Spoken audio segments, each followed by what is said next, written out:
Jai Singh decides that this is going to be the spot where I build my city. On the north is the hill upon which Nahargarh is, so that is natural defense for his city. On the east, the Galta Hills. If you look at Jaipur on a map, there's a horseshoe range of hills that keeps us protected. Absolutely. Why is it called the Pink City? Or is it pink? It's not even pink, is it? It's not pink. Yeah.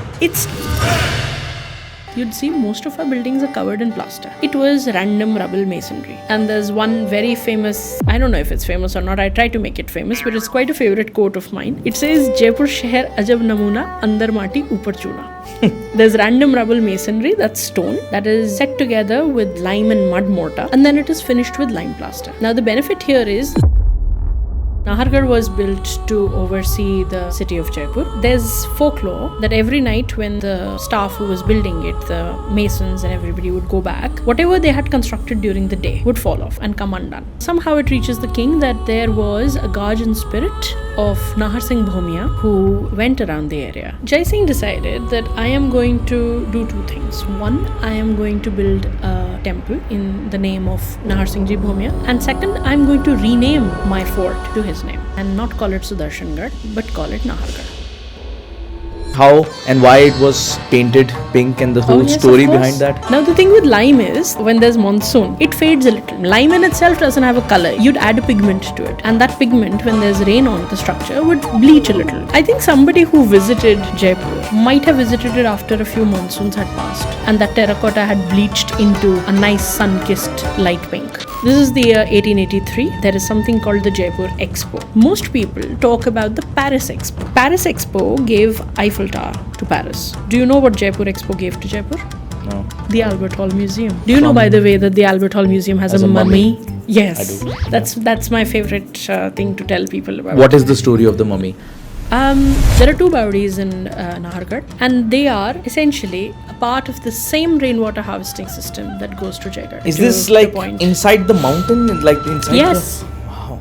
We are spoiling the city. Yes, we are in trouble, a little bit so. Now I just have my fingers crossed because we don't have too much time. It's December 2026 when we need to submit what is called a State of Conservation Report. If, unfortunately, you are not at a stage where UNESCO has confidence in you, this is a World Heritage Site in great state, they would put you in danger.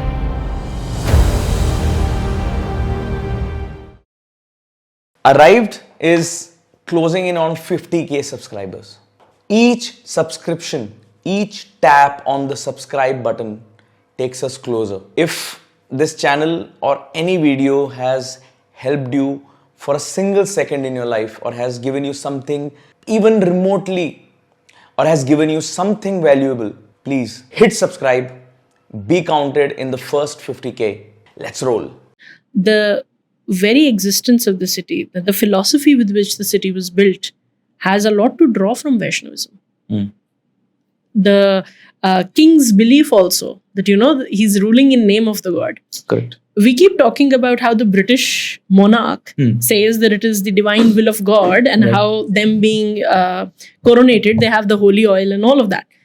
But do we not realize that there's something similar and probably predating the coronation, the rules and regulations By of the far, British that existed For here sure. in India? Yeah. Unless there were divine will, nothing would happen. So we had something similar here, and the belief continuously holds. The king of Jaipur is actually considered to be the Diwan of Jaipur, and he's only ruling, or he would only On rule in behalf the of- name of Govind Dev Ji. Govind Dev Ji is the Aradhya. So Jaipur has a very unique way of how it's evolved from, at one point, being just an idea in Maharaja Sawai Jai Singh II's. What was the idea in his mind? While when he came up with the idea of Jaipur, what was he thinking? If you can take me to that time, that moment in time, and explain to me what were things happening around Amer, and what was the situation of the people, and why did he think of coming up with a city called Jaipur? So he's born in 1688, okay? And he's about 11 years of age when he comes onto the throne of Amer. Now, the thing is that he's the king of Amer. The king of Dhundhar, actually. Amer was just his capital city. So he's the king of Dhundhar. and comes onto the throne 11 years old, young child. The Mughals are the powers that be, and he goes to the court. That there's this entire story of how he was wittier and cleverer than everybody else, and Aurangzeb also recognized this boy is not being bullied by me. He tried to bully, of course. There was some misunderstandings in the court too, but this child is not being bullied. This young man is a quarter more than his contemporaries. So there are two versions of this. One is that Aurangzeb believed that you're a quarter more than your contemporaries or the fellow man. And then there is one which says that he said that you're a quarter more than your namesake, which was Mirza Raja Jai Singh, right? Because he was Jai Singh II. Whatever be the case, whether it was the contemporary or his predecessor, he gets the title of Savai. And that title continues till date. What does it mean? Savai is a quarter. Ah. So he's like a quarter more. Wow. And hence he is Maharaja Sawai Jai Singh. Oh, wow. His- I did not know that. His predecessors is Mirza Raja Jai Singh, also Man Singh of Amer, the one who is credited with starting the construction of the now World Heritage Site of Amer Fort. He also had the title of Mirza, which was given to him quite late in his life. Probably that's the reason it didn't become as popular. And he continues to be called as Raja Man Singh of Amer, but he was also Mirza. And Mirza was a special title given to only the core Mughal family. So for the fact that the rulers had justified why they were so important and so illustrious that they got extra titles. So extra titles were a thing of, knighthood and stuff. Yeah, so quite like that. So he became Maharaja Sawai Jai Singh II. Now, everybody knows, he had a scientific bent of mind. He was charting stars and planets, and he studied astronomy. He got books translated from Persian to Sanskrit, translated some of them back into different languages. He was a polyglot, so, he spoke many languages. He was trained in statesmanship, and he's also holding an important position in the Mughal court. So he's fighting battles for them too. But there is this unrest in his mind, and he realizes that there's this idea that's germinated in his head, and he wants to make it tangible. Now, Amer, situated in a valley, old capital, it stopped being easy for it to be expanded further. More houses, more industry, maybe, local industry, more built stock is always required when you're establishing your kingdom and expanding it further. So he started to toy with this idea that he wants to build something afresh. He's also building astronomies, astronomical observatories across northern India. He built 5. Jaipur, the one that exists still and is a Jantar World Mantar? Heritage Site. Yes. There's one in Delhi. There are the remains of one in Ujjain, Mathura. And then there's one on the terrace of one of the buildings that they used to own. It's called Man Mandir. Mirza Raja Man Singh of Amer built that. It's on the bank of Ganga. And on the terrace of it, Jai Singh built smaller sized astronomical instruments to observe the path of the skies. Where exactly on the bank of Ganga? In which city, state? Banaras. Okay. And the rulers of Jaipur had a lot of land bank in Banaras. They would frequently travel there also. In fact, Maharaja Madhu Singh II, who ruled from 1880 to 1921, he would regularly take his train to go to Banaras. Really? And he was a devotee of Ma Ganga also. He had a temple constructed here in Jaipur too. And also he's a fascinating character. I'm digressing a little bit. Raja Madho Singh is the same guy who's really tall and... No. That's Madhu Singh I. Okay. I'm confused. My history not as good as yours. So that's Madhu Singh I, the one whose jama still is on display Exactly, in the right. textile The giant gallery. king. Yes. Yeah. So that's Madhu Singh I. He was a son of Jai Singh II, the second son of Jai Singh II. Also ruled after him. So Jai Singh was succeeded by Ishwari Singh, who was then succeeded by Madhu Singh I. He's also credited with founding the city of Savai Madhopur, which is why it's got the Savai in it. Savai. Yes. Jaipur was originally also known as Sawai Jaipur. Okay. But I think it just fell off, in like time, colloquial. yeah. Yes, I mean, because it was talked about so much by people that, there's upper branch, as I used to like to call it. So Coming back to Jai Singh the and bent his of idea. mind, So he built astronomical observatories and all of that. And then the sighting of Jaipur, as I said in the beginning of our conversation, Govind Dev Ji plays a very large role in the sighting of Jaipur. He decided at one point that I want to build a new city. Now, let's recalibrate our discussion here. The Mughals were ruling. Jaipur is founded on the principles of Vedic planning. A lot of people start calling it the mandala kind of planning. But while it is paying an ode to the Vastu Shilp and the Vastu Shastra and the Shilp Shastra, canonical texts of architecture and planning, it was also changed a little to suit the local topographical conditions. And Jai Singh, as a man who's brilliant enough to chart the skies, has been able to read the topographical conditions also.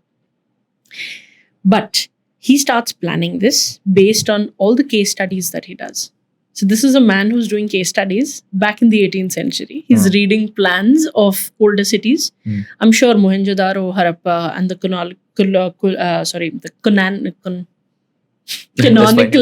canonical texts of architecture and planning were read in great depth. And he decides that he wants to lay his city in the gridiron pattern.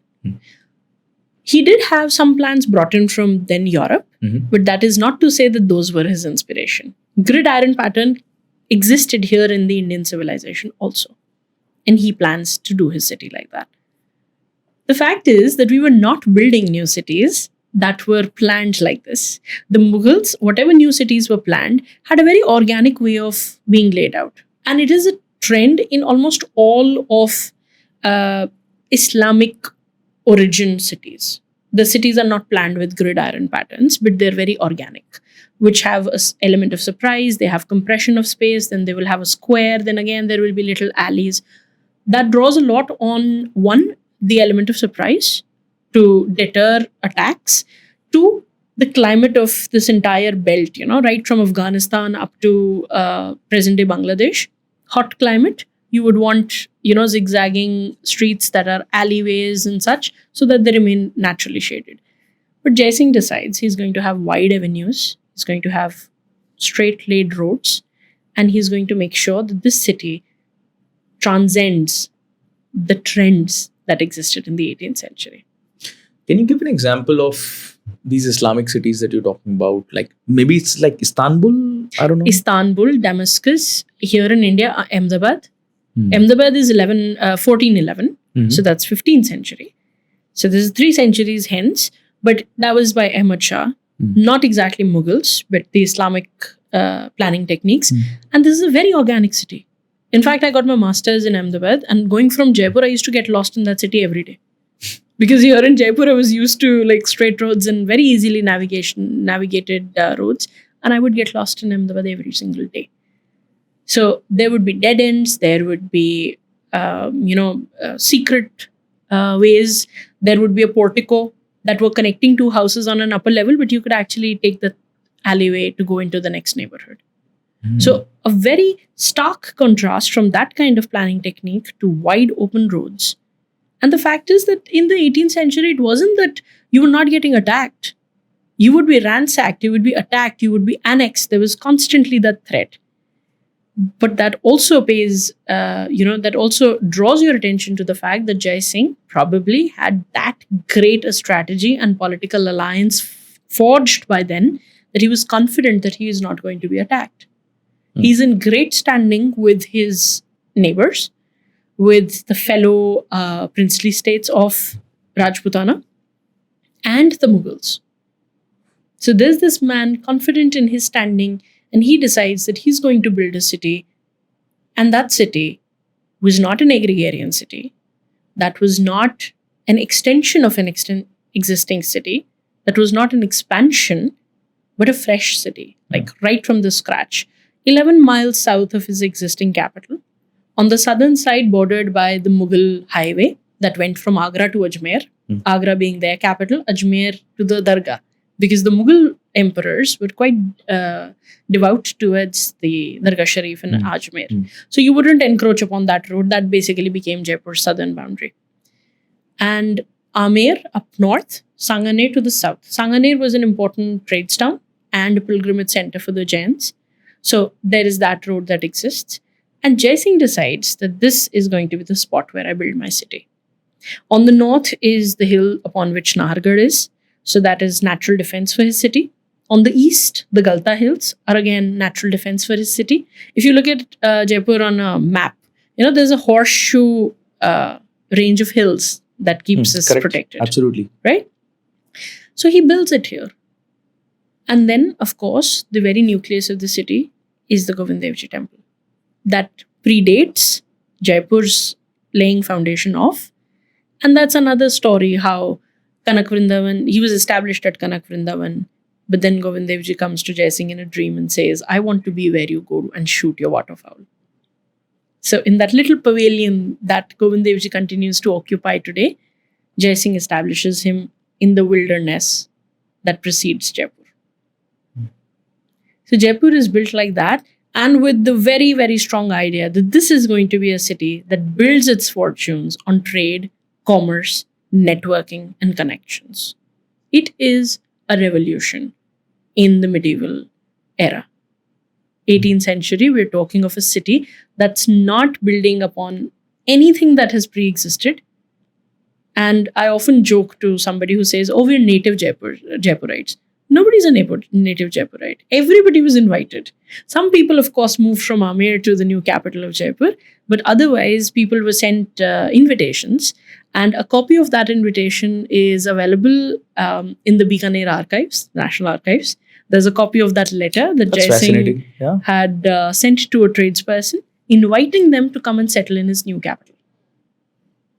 Wow. So, we keep talking about business networking and, positioning of your enterprise as such that, you basically talent recruitment. Correct. On a urban level, on a whole The city H1B level. visa of that time. Absolutely. I mean, Jai Singh is sharp enough, and he has this foresight that he can imagine that a city would build its fortunes and continue to function. Next year, Jaipur will complete 300 years in 2027.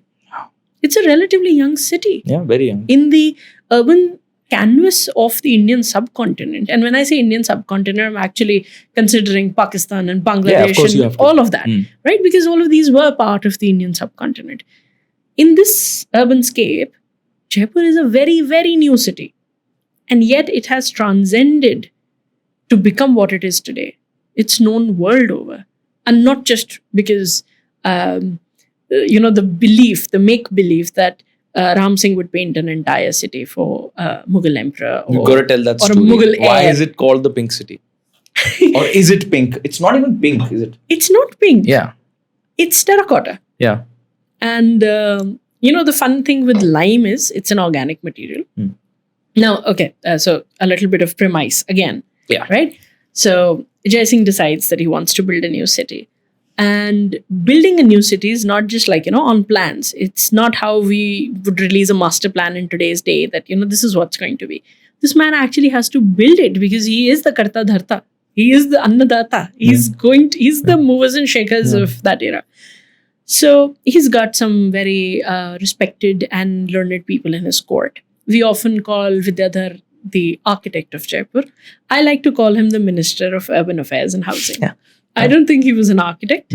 He was trained in the texts of urban planning and architecture that was state funded. So Jai Singh did identify his potential, and then he let this man go to study with some learned people, basically apprenticeship. And then this person comes back and then is entrusted with laying the foundation of the city and making sure that Jai Singh's vision actually gets translated onto hard ground. So Vidyadhar is like a minister. And along with Vidyadhar and other learned men of court, he would have devised this entire city plan and made sure that he provided the population that he envisaged that would come and settle here. At that point of time, it was planned for a population of about 50,000. It has grown 10 times since. There are about 5 lakh people who continue to occupy the walled city of Jaipur today.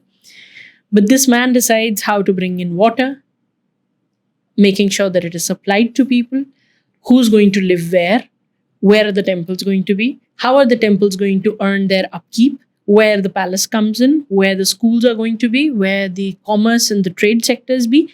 And there's this entire planning that he does. Of course, there are changes that happened in the plan as it was being constructed. And we find that because there are different maps from different times that are in the Pothikhana of City Palace.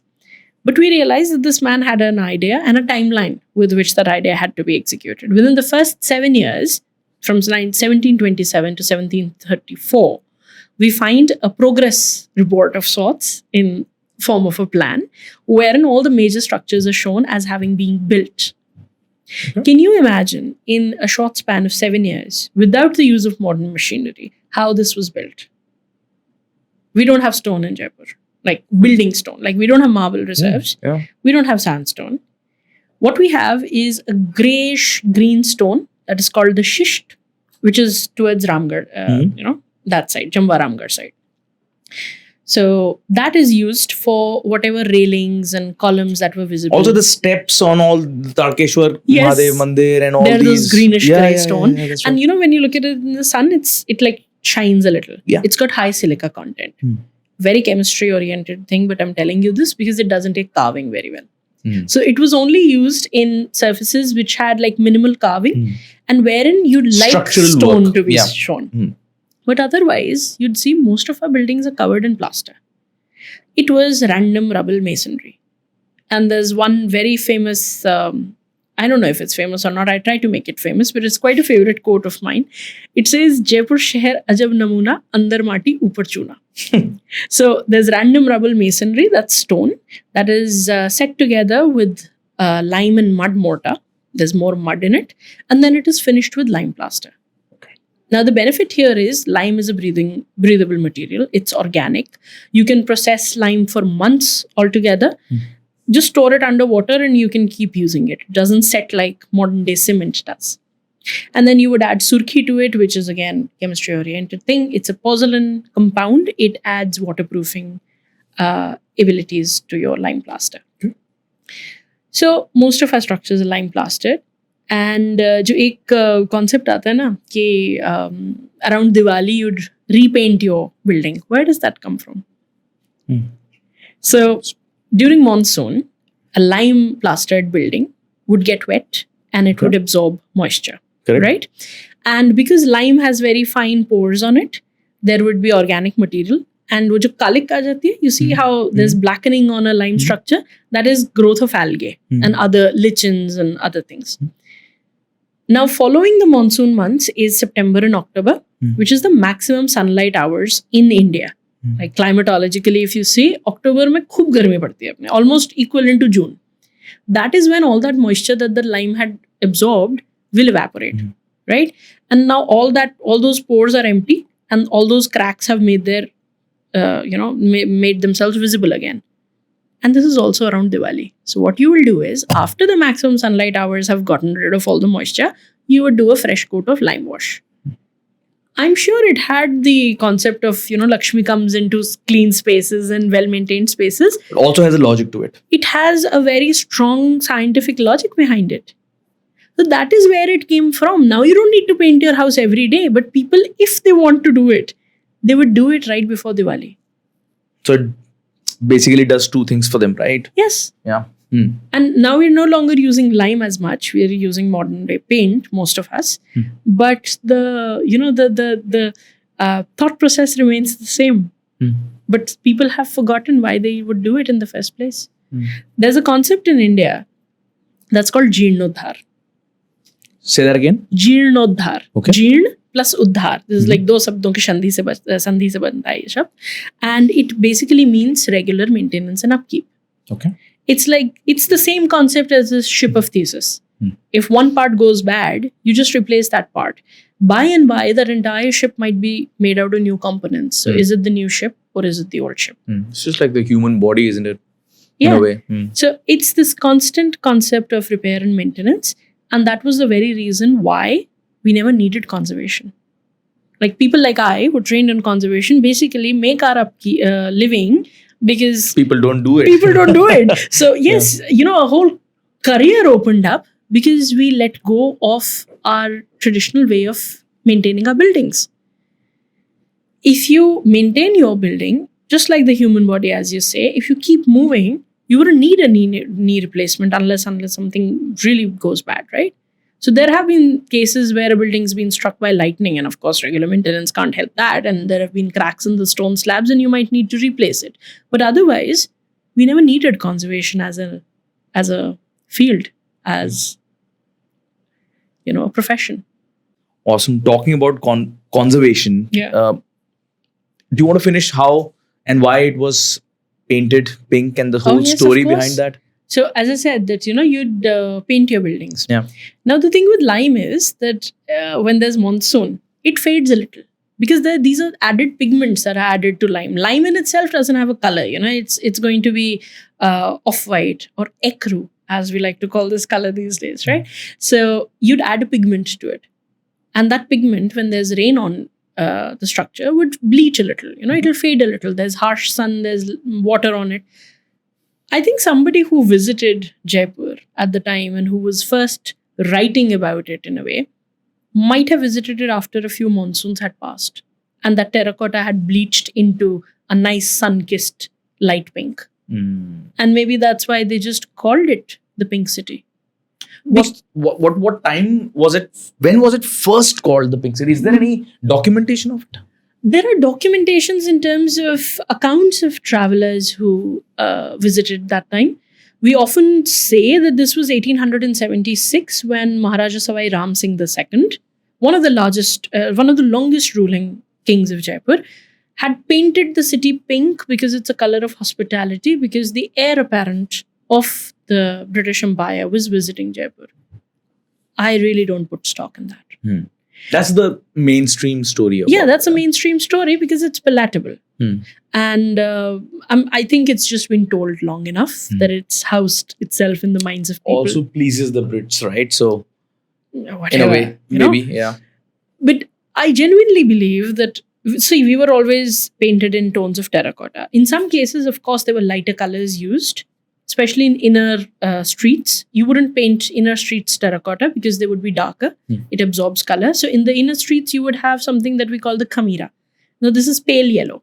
Okay. And Ramraj Mitti is a compound that's added to lime and gives this very beautiful light yellow tone. Similar to how Amer looks today? Yes, it is actually khamira. It's slightly darker than the light yellow that I'm talking of. So the inner streets would be painted like that. Of course, there were no rules per se to restrict people from adding a little bit of blue to it. So it would, if you add Neel to the lime, it would have like a light blue, pale blue tone to it. Like Powder Jodhpur? blue.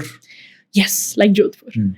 Or if you add, if you add surki, it gives you that light pink. You can add some pigments that would give it the greenish tone. Okay, so I'm stopping you here because I want to understand what did they add to paint it pink. Surki. Surki. What is surki? Yes, surki is burnt terracotta. So the same compound, the same kind of clay that makes bricks. Okay. Usi ko, if you put it in a kiln, instead of making a brick, you would make surki. And you would powder it and you would add it to your lime to give it that terracotta. There are set proportions to it. So if you take like about 100 grams of mixture, in which there are about 80 grams of lime powder and about 20 grams of surki and a couple of more additives, of course, because otherwise it's just two kind of muds mixing. There would be additives like gugal, which is local gum. There would be methi added because it had antimicrobial properties. It would have, in some cases... They actually added all of this? Yes. Wow, okay. And then there would be hessian, or basically straw, to add as reinforcement fiber. This would be for inner plaster layers. The upper plaster layers, which would be the finest, the araish that you see, the mirror-like glossy, shining araish, that would have just lime, a bit of eggshells. Eggshells, powdered eggshells. It would have marble powder, jhinki, as we call it, to add that extra, shine to it, and egg whites. Egg whites? Yes, it's a binding agent. Egg white would give it that, stickiness. And in some cases, curd water, the way. Yeah. So they would add that. And they would constantly change it so that, the water would rise up, they would drain it off, and then they would add fresh. So it would come off till such time that it was an absolutely clear looking thing. And only after fermentation of about 6 to 8 months would this layer be ready. That mixture would be ready. And that's what would be put on as a final layer and then burnished with kauri. You understand? Kauri shells Okay. and soapstone. They would burnish it till such time it had that mirror-like finish. Wow. Do we follow any of this today? If you've got the money and the time.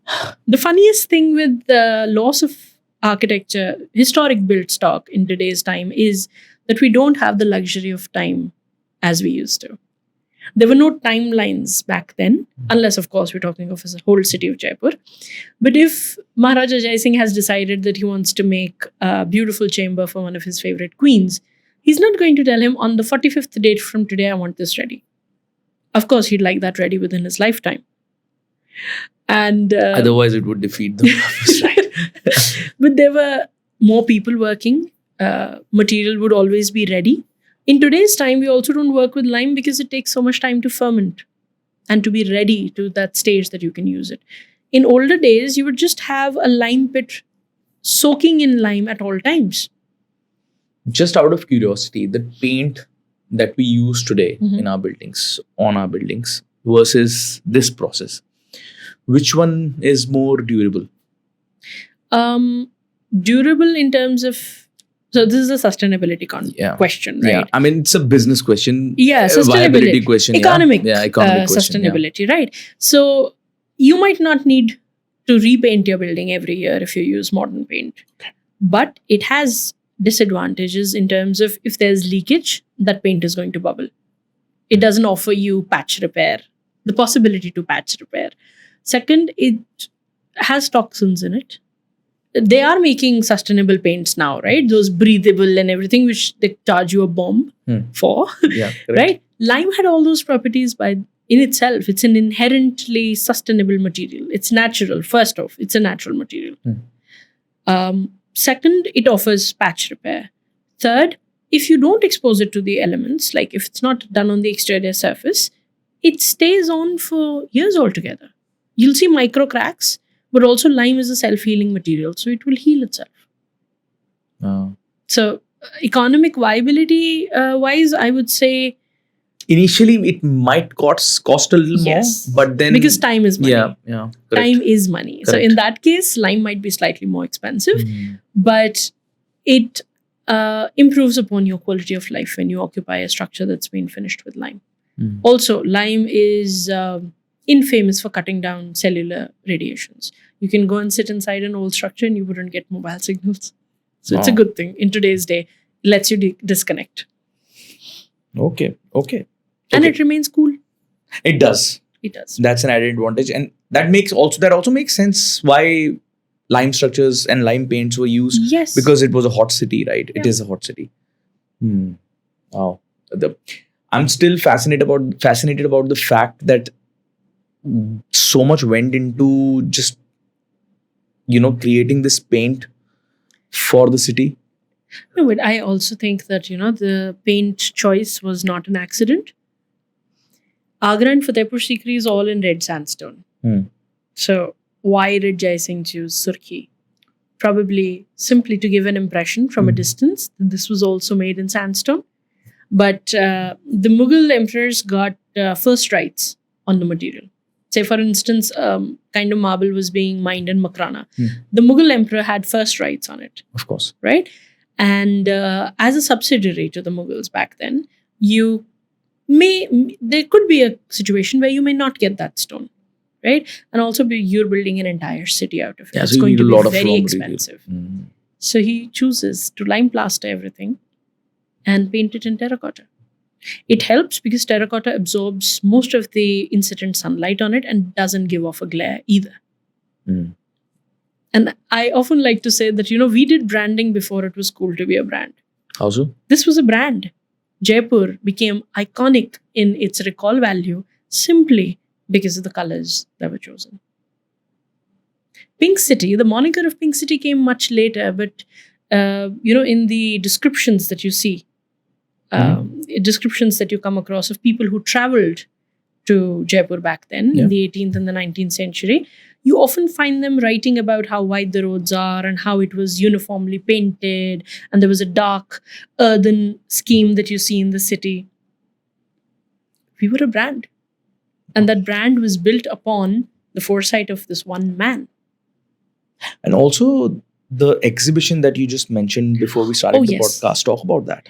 So you say that, Madhu Singh, we talked a little bit about Madhu Singh, while it was the wrong Madhu Singh that you referred to. Yeah. But Madhu Singh II is credited with being this ruler who brought Jaipur to the world and the world to Jaipur. Okay. So this is the year 1883. There is something called the Jaipur Expo. Most people talk about the Paris Expo. Also the Chicago Expo, right? So we're talking about... This is a trend that was ongoing that time. Paris Expo gave Eiffel Tower to Paris. Do you know what Jaipur Expo gave to Jaipur? No. The Albert Hall Museum. Oh, okay. So while the initial housing of all the artifacts that were on display in the Jaipur Expo actually happened in the current Sawai Jai Town Hall. It was called the Naya Mahal back then. It was commissioned by Savai Ram Singh II, who was Madhu Singh's predecessor. He built that entire structure. And during Madhu Singh's reign, the Jaipur Expo, what was the Jaipur Expo? It was an exhibition of all the goods that were produced locally here in Jaipur. It ranged from blue pottery to carpets, to bejeweled daggers, to exemplary examples of metal craft, tarkashi, swords that were taller than a man who could hold them, cannons, koftkari kari hui shields, velvet scabbards for swords, inlaid marble stools, you name it and it had it. Wow. And I'm sure you've heard of the Chhattis Karkhana of Jaipur. Tell me more about it. So the concept of Karkhanas is a Mughal one. But there is this book that was written talking about Jai Singh by one of his court poets. And it has a phrase that says that Karkhana, while it was a Mughal concept, Jai Singh II adopted it, expanded the portfolio, gave them the Hindi names, and then established them in his new capital. So there was a concept of Chhattis Karkhana, which essentially meant workshops. Workshops, and also in some cases they were departments. So there were some of them like the Field Khana, which managed elephants, the Shootar Khana, which managed camels, the Atish, that was the stables, the Farrash Khana, which was housekeeping. And incidentally, Farrash Khana continues to function within the city palace today. So all the chairs that we find in the city palace, the older ones have like a little metal plate on it and it says Farrash Khana City Palace. Wow. Okay. So there were departments such as these. And then there were departments like Tatar Khana, which was responsible for hot water. There was one that was called Tambol Khana, which responsibility of which was to make sure that the Maharaja never ran out of pan. Talk about fancy. But there were also workshops that were dedicated towards producing all of these goods that I talked about. There was metal craft. There were weaponry. There was inlay works. There was Imarat Khana, which would be basically the predecessor of Public Works Department. So this comes under like all the 36 Karkhanas. Yes. So there were 36 of these, each one of them a separate department. There was one that was the Itar Khana, or the Itar ki perfumes and such. 11 of these continue to survive and thrive today. Even the Lakh and all, was it at that time as well? The Lakh with chudiyan and stuff? Yes, there were. It didn't have a separate department. But all of these people who continue to practice these crafts, Thatere, for instance, the ones who work with brass, and Manihar, who work with Lakh, all of them were invited to Jaipur. And they settled. And they remain. All these marble workers who continue to make idols in the Khazane Walo Ka Rasta. Most of the polluting I say because the dust and everything have been relocated to the other areas within Jaipur, modern day Jaipur, contemporary Jaipur. Like VKI has a lot of, my marble idol workshops now. Tie and dye was moved out because tie and dye pollutes the water table of the settlement, but the Nilgars or the Rangres, they were all invited. So the Jaipur Expo was basically an exhibition that presented an entire catalogue of locally produced goods in Jaipur for the world to come and see. And that it did not mean that it would only be people of a Western descent.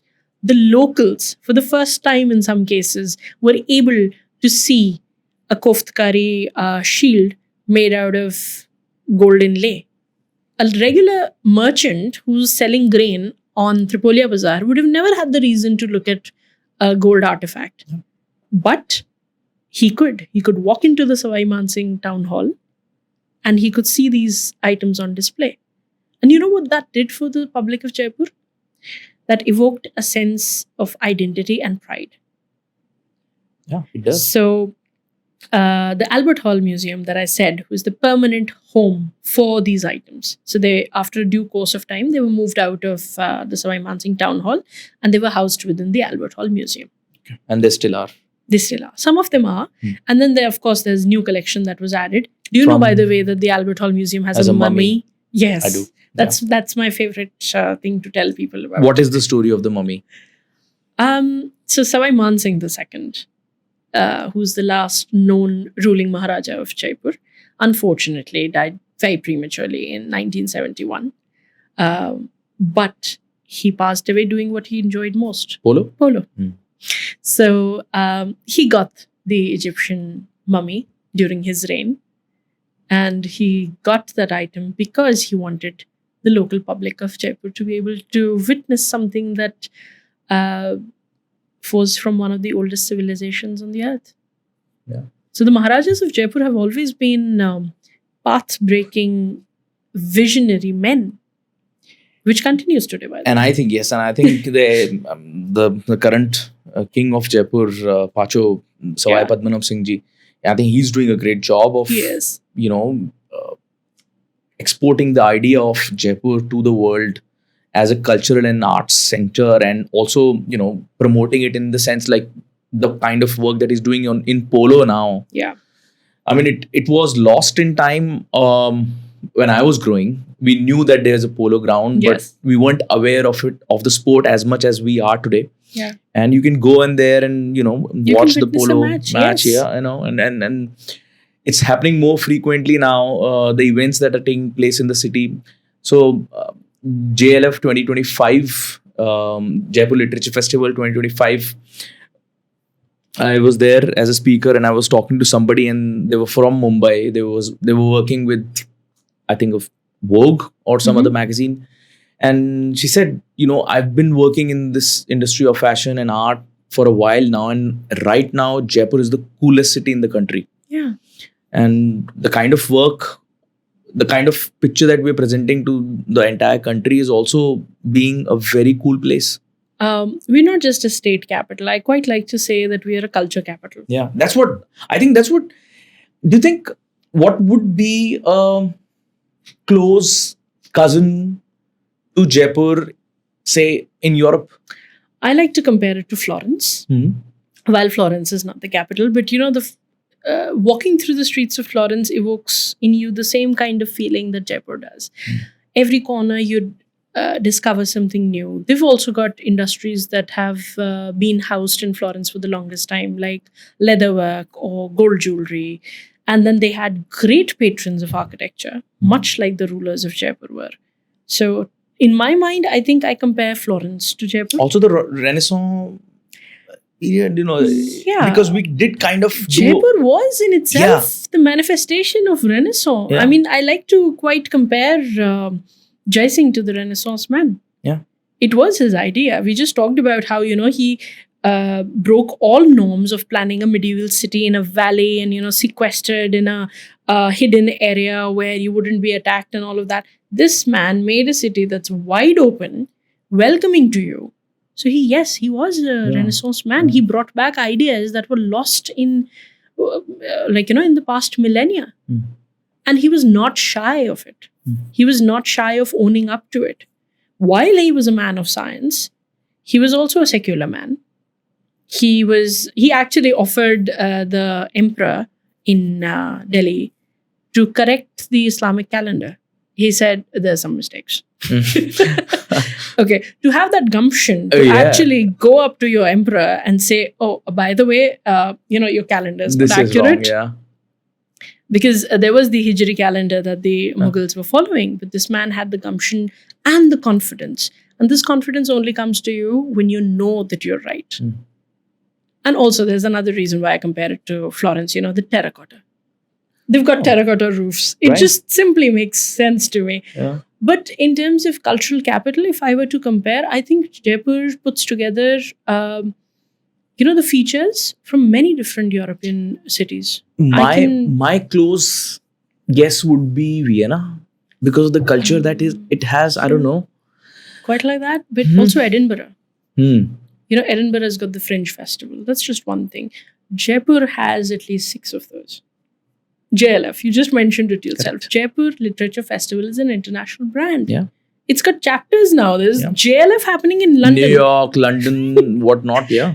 There is the Jaigarh Heritage Festival. It'll have the 3rd edition this year. There is the Tej and Gangaur. By the way, our Gangaur doesn't even have the gun with it, the Isar with it. But it's still there. Right? Living traditions of Jaipur are also one of the reasons why it's a World Heritage Site. We haven't even spoken about how the World Heritage. Jaipur is a there's World so much Heritage to talk Site. about the city, isn't it? And rather than singing about Jaipur, I think it is important how we started, that we were talking about the logic and the science behind everything we did. It's not hoo-ha, definitely not just singing praises for your own city. Of course, we're biased because we're from Jaipur, right? But it also makes sense because this is based in real facts and science, and it's not just stories. But yeah, talk about UNESCO World Heritage Site and what's happening now. Are we in trouble? Are we spoiling the city? What's happening? We are spoiling the city. Yes, we are in trouble, a little bit so. But one, I would like to dispel the notion that, kal chala jayega tag. Aise nahi hota. There's a so what's the controversy about? And what's in store for us, for the Jaipurites? So UNESCO gave us the World Heritage tag. Inscribed us. I wouldn't say gave us. They inscribed us onto the list of World Heritage properties in 2019. Can you tell how does UNESCO decide to inscribe a city? Okay. All right. Crash course here. Yeah. So UNESCO has a list of World Heritage properties. If you, as a state party, now in Jaipur's context, the state party is the Jaipur Municipal Corporation. Okay. JMC works in tandem with the Archaeological Survey of India, which is the nodal agency for all UNESCO-related conversations and communication. So we work in tandem with ASI to identify a property. Then there's a nomination dossier that's presented. That nomination dossier seeks to justify what criteria does that property fulfill to be considered a World Heritage Site. Give a couple of examples. So there are 10 criteria. There are 6 of them for cultural sites, 4 of them for natural sites. Okay. One of the criteria can be that you are an extraordinary example of technology. That technology can be technology in the real sense, or it can be an extraordinary example of human capital, of human genius. Jaipur is one. There can be that you stand as an example of a milestone in the architectural or cultural timeline of civilization. That also is, sufficed by Jaipur. Jaipur fulfills that too. And then there is another criteria that says that there were living traditions that made the city what it is, and there's a soft advantage. Now, culture is a soft advantage. There's reasons why people from across the world actually choose to come and settle here in Jaipur. So that soft advantage, at what point was conceptualized, continues to function in your city today too. That is also a criteria that Jaipur satisfies. You can be a World Heritage Site even if you satisfy just one criteria. We satisfy 3 out of 6. Wow. So you prepare a nomination dossier and then you submit it to the World Heritage Committee, to UNESCO. So they've got this whole shortlisting criteria. There are other cities, of course, that are doing it. So first you're inscribed onto a tentative list. That happens if they say that, you haven't presented this thing in as much detail, we'll give you some more time. So you can do that, or there are other procedural requirements. So first off, you're always inscribed on the tentative list. Okay. And then you become a World Heritage Site in due course. Mm. So in July 2019, 6th of July 2019 is when Jaipur was inscribed onto the list of World Heritage Properties.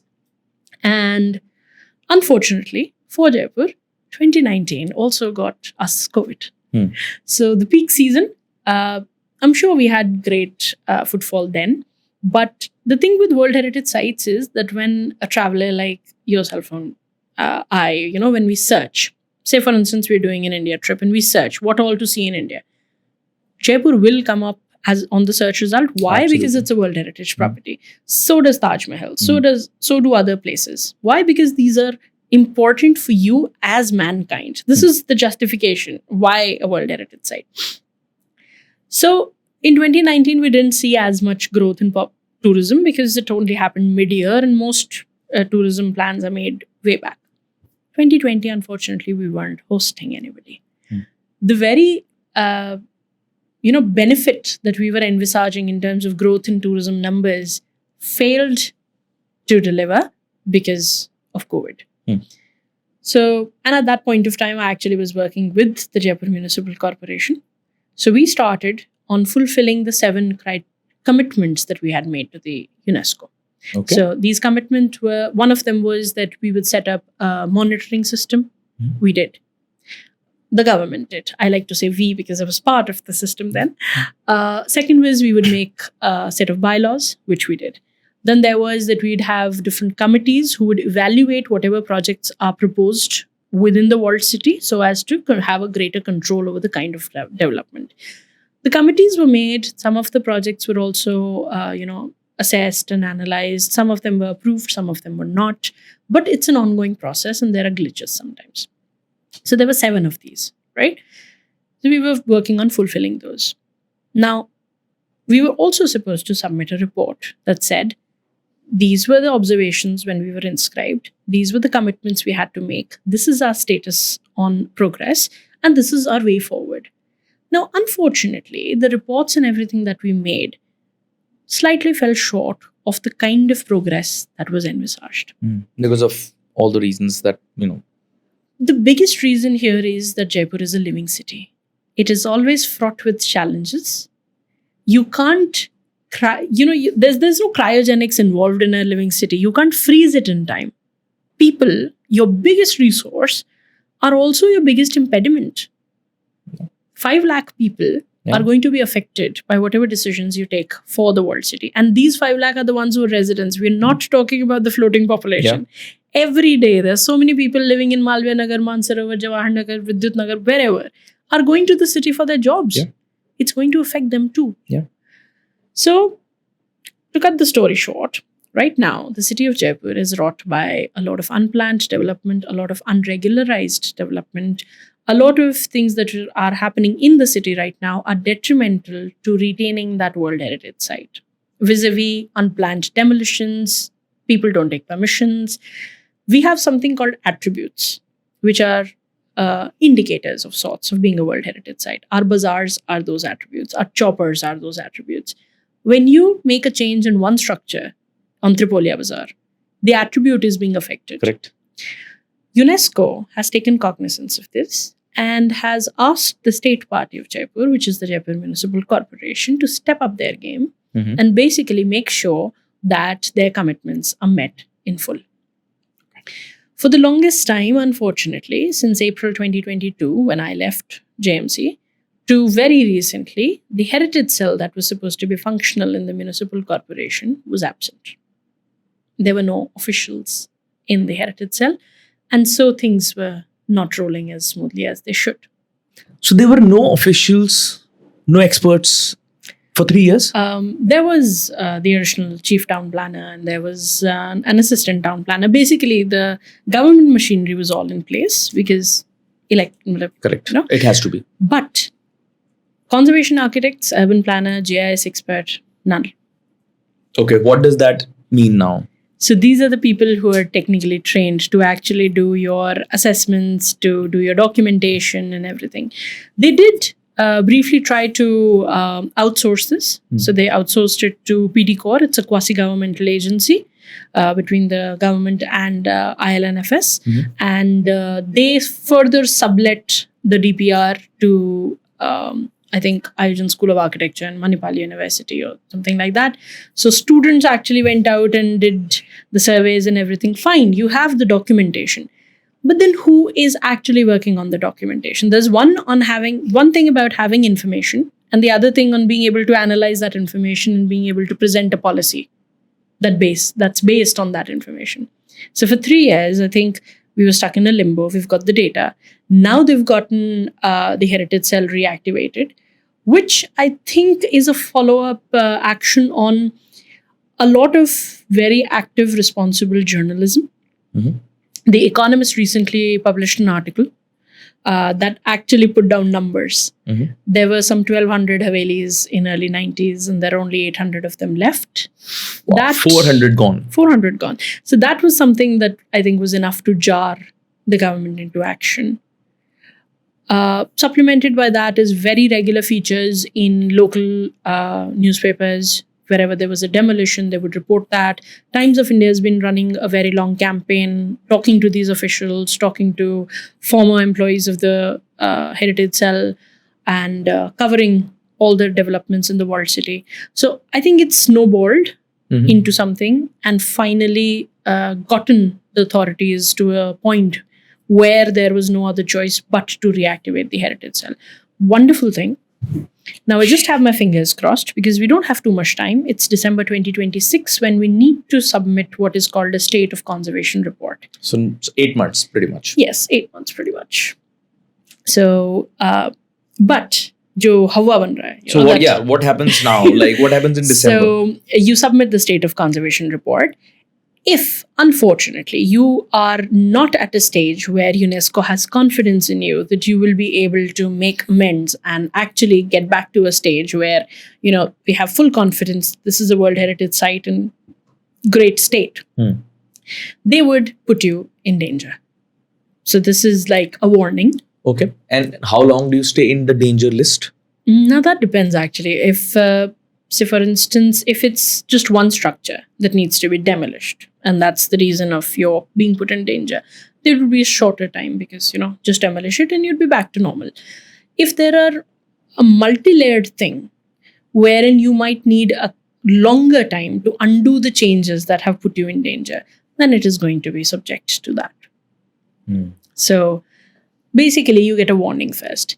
If you do not deliver on that warning either, and the State of Conservation Report in the successive reporting lines still show that you are at the same state, that is when the tag is taken away. And how many times or how long does that take? Like thrice in history right now. There is a city called Dresden in Germany. It's also famous for being entirely rebuilt after the World War because it was damaged. But Dresden's tag of being a World Heritage Site was taken away because there was a bridge at a slight distance from the city, but they didn't demolish. I think they demolished the bridge or whatever there was, but it's been taken away.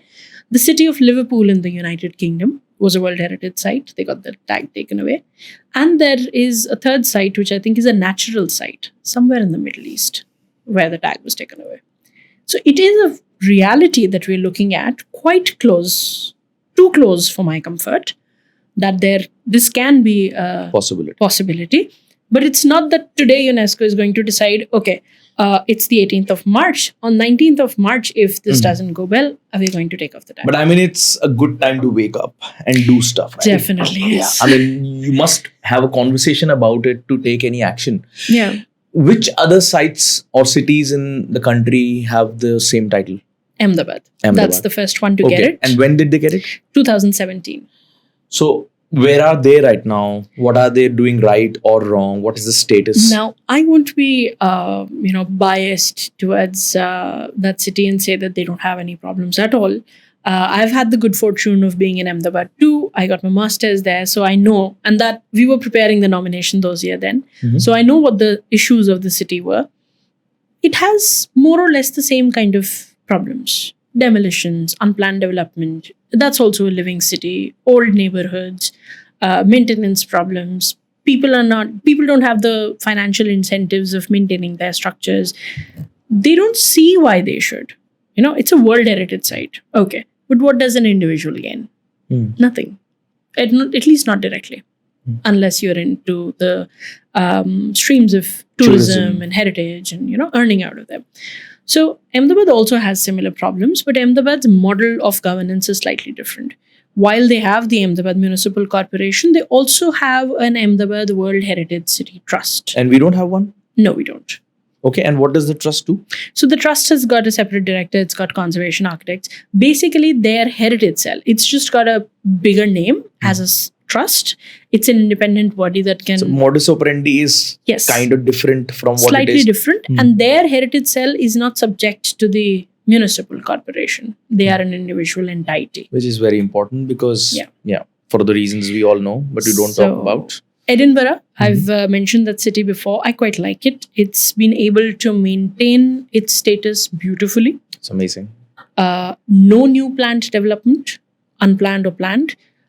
In fact, it's as stringent that if you want to change a window, like you want to put in a clear story on your roof and your property is visible from their castle, you will not be allowed. So they're that stringent. Yeah. And they also have a World Heritage City Trust. So I think I would say it's one of the best practices of the world where you have an independently functioning unit while it functions in tandem with the corporation, because the corporation is responsible for the upkeep, maintenance and enforcement within the the inscribed property, but you have some autonomy and some extra resources to you. Right now, the JMC has a lot of responsibility. It's supposed to maintain the infrastructure within the walled city. It's supposed to maintain make sure that there's enforcement of bylaws. It has the regular cleaning to itself and everything. Maybe heritage has just been lost because it's been a constant, right? It's not something that's new. You've always seen those structures. Yeah, it's like, it's been so visible in the everyday life that people tend to unsee it. Yes. And it's just in the background. Yeah, it's been quiet now. And I always wonder when you especially when you travel abroad and you see these structures, for the first time when I traveled abroad was 2012. I went to Glasgow for my master's and I went to the Stirling Castle. And I saw the castle. While it is a good piece of architecture, but it is nothing compared to the Amer Fort. It isn't anything compared to the forts that we have in our country, the Chittorgarh Fort or the other forts like Jaisalmer and stuff. But the kind of importance, value that has been given to these structures is way more than we give to our structures. And, continuation to this, when you travel cities like Rome and Florence and Venice and all of these places, you see that everything, business or non-business, is around the conservation of the city. Yeah, it's planned like that. You mentioned Edinburgh, you can't change a window, similar to what it is in Glasgow. If you go to the city center, you can't change anything in the exterior. You need permissions and blah blah blah and all of that stuff. And we wonder, when would we be able to do this in the old city? Have cobbled street. You need permissions to do that in Jaipur also, on paper. On paper. That's the execution is poorly done, right? You've got a fantastic set of bylaws, but the enforcement of those bylaws is a problem. One person did something and didn't get penalized for it. So now the neighbor also wants to do it. This is human nature. If this was a situation in Edinburgh or Glasgow, I'm sure they would have similar cases there too. Correct. But you also need to realize that we're a fairly overpopulated, overburdened city. Overburdened, yes. Overpopulated, maybe not. The old city, no. It's made for 50,000 people in 5 lakh. Yeah, that is okay, but that's a reality all across India, no? We're just used to it. See, we will have to... You can't move people out. The biggest problem is that the rules and regulations that we had are only 75 years old? How long have we been independent for? Yeah. The rules and regulations that we are referring to all across Europe, Way older than that. way older than that. While we were being built, London already had bylaws. There was window tax if you had more than 5 windows on your facade. So, you'd often see reels how people have bricked up their windows, and when somebody's doing renovation, you find out that there were 10 windows, but there was tax, blah, blah, blah. They already had that system in place. We are relatively new at navigating this entire concept of bylaws. The first set of bylaws that Jaipur had was 1970. It was still a Jaipur Municipal Council back then. So that was when I say first set of bylaws, it doesn't mean that we never had them in the Maharaja's time. Yeah. These were of independent India. The Maharajas also had bylaws. Ram Singh Ji actually had bylaws issued for the city. And I think they were followed better because there was the real possibility of corporal punishment back then, I think, or taking away of your privileges. Right now, our bylaws don't really have a deterrent in terms of flouting them. It's very meager. For somebody who's being able to spend a lakhs on their property, a fine of 10,000 rupees is not going to create it's a minor dent in their project budget. Maybe they wouldn't do this one window right now. That's it. Okay, so we've criticized the organizations. That's the problem, right? It's a living city. It's a relatively overburdened city. It's a new country. Those are the problems. Let's talk about the solutions. How, say, if I were to reimagine Jaipur in the next 20 years, the old city only I'm talking about, what would I do right to make this into a regular World Heritage city? Regular World Heritage. Such a cool cool paradox, I would say. There's nothing regular about a World Heritage site. It's in the current context of it, since we're talking about it, what things would you change? There definitely would be stronger enforcement of the bylaws, of the guidelines. So they've got architectural control guidelines, they've got bylaws and all of that to retain this character that makes us a World Heritage Site. The biggest gap that we have is human resource that can actually help an average person. Say, I am educated and trained in architecture and conservation, so it's very easy for me to understand those bylaws. But somebody who's not trained in architecture is going to be at a loss as to how to do it. As the state party, as the administration, the foremost responsibility should be that you have a heritage cell that's functional, that has enough experts, not 2 people, not 2 conservation architects. They can't manage a 7.5 square kilometer city. But to have enough number of people who can guide the average citizen as to how to make changes into their property in a manner that offers them a dignified way of life while not compromising with the heritage character. Let's be real. This is somebody's home that we're talking of. Absolutely. If they want to build a new toilet or they want to expand on their rooms because their son has now gotten married and the woman who he's wed needs a room. Yeah. And eventually they'll have children. They'll also need rooms. You can't stop somebody from building extra or installing a window AC. You tell them, nahi, split lagaiye bhai sahab. Split costs 60,000 rupees. A window, he's getting a second-hand window AC for 20,000 rupees. Only less, maybe, yeah. Even lesser. As the state party, we should be able to advise the average citizen how not to compromise on the heritage value of their structure while upgrading it to suit their standard of life. A thing of beauty is a joy forever, and a heritage site is everybody's property. All of this sounds very good when it's in spirit only. The biggest responsibility is making sure that your ecosystem actually enables that average person who's not trained or who is not a direct beneficiary of your World Heritage tag to motivate them to actually bear that responsibility with you.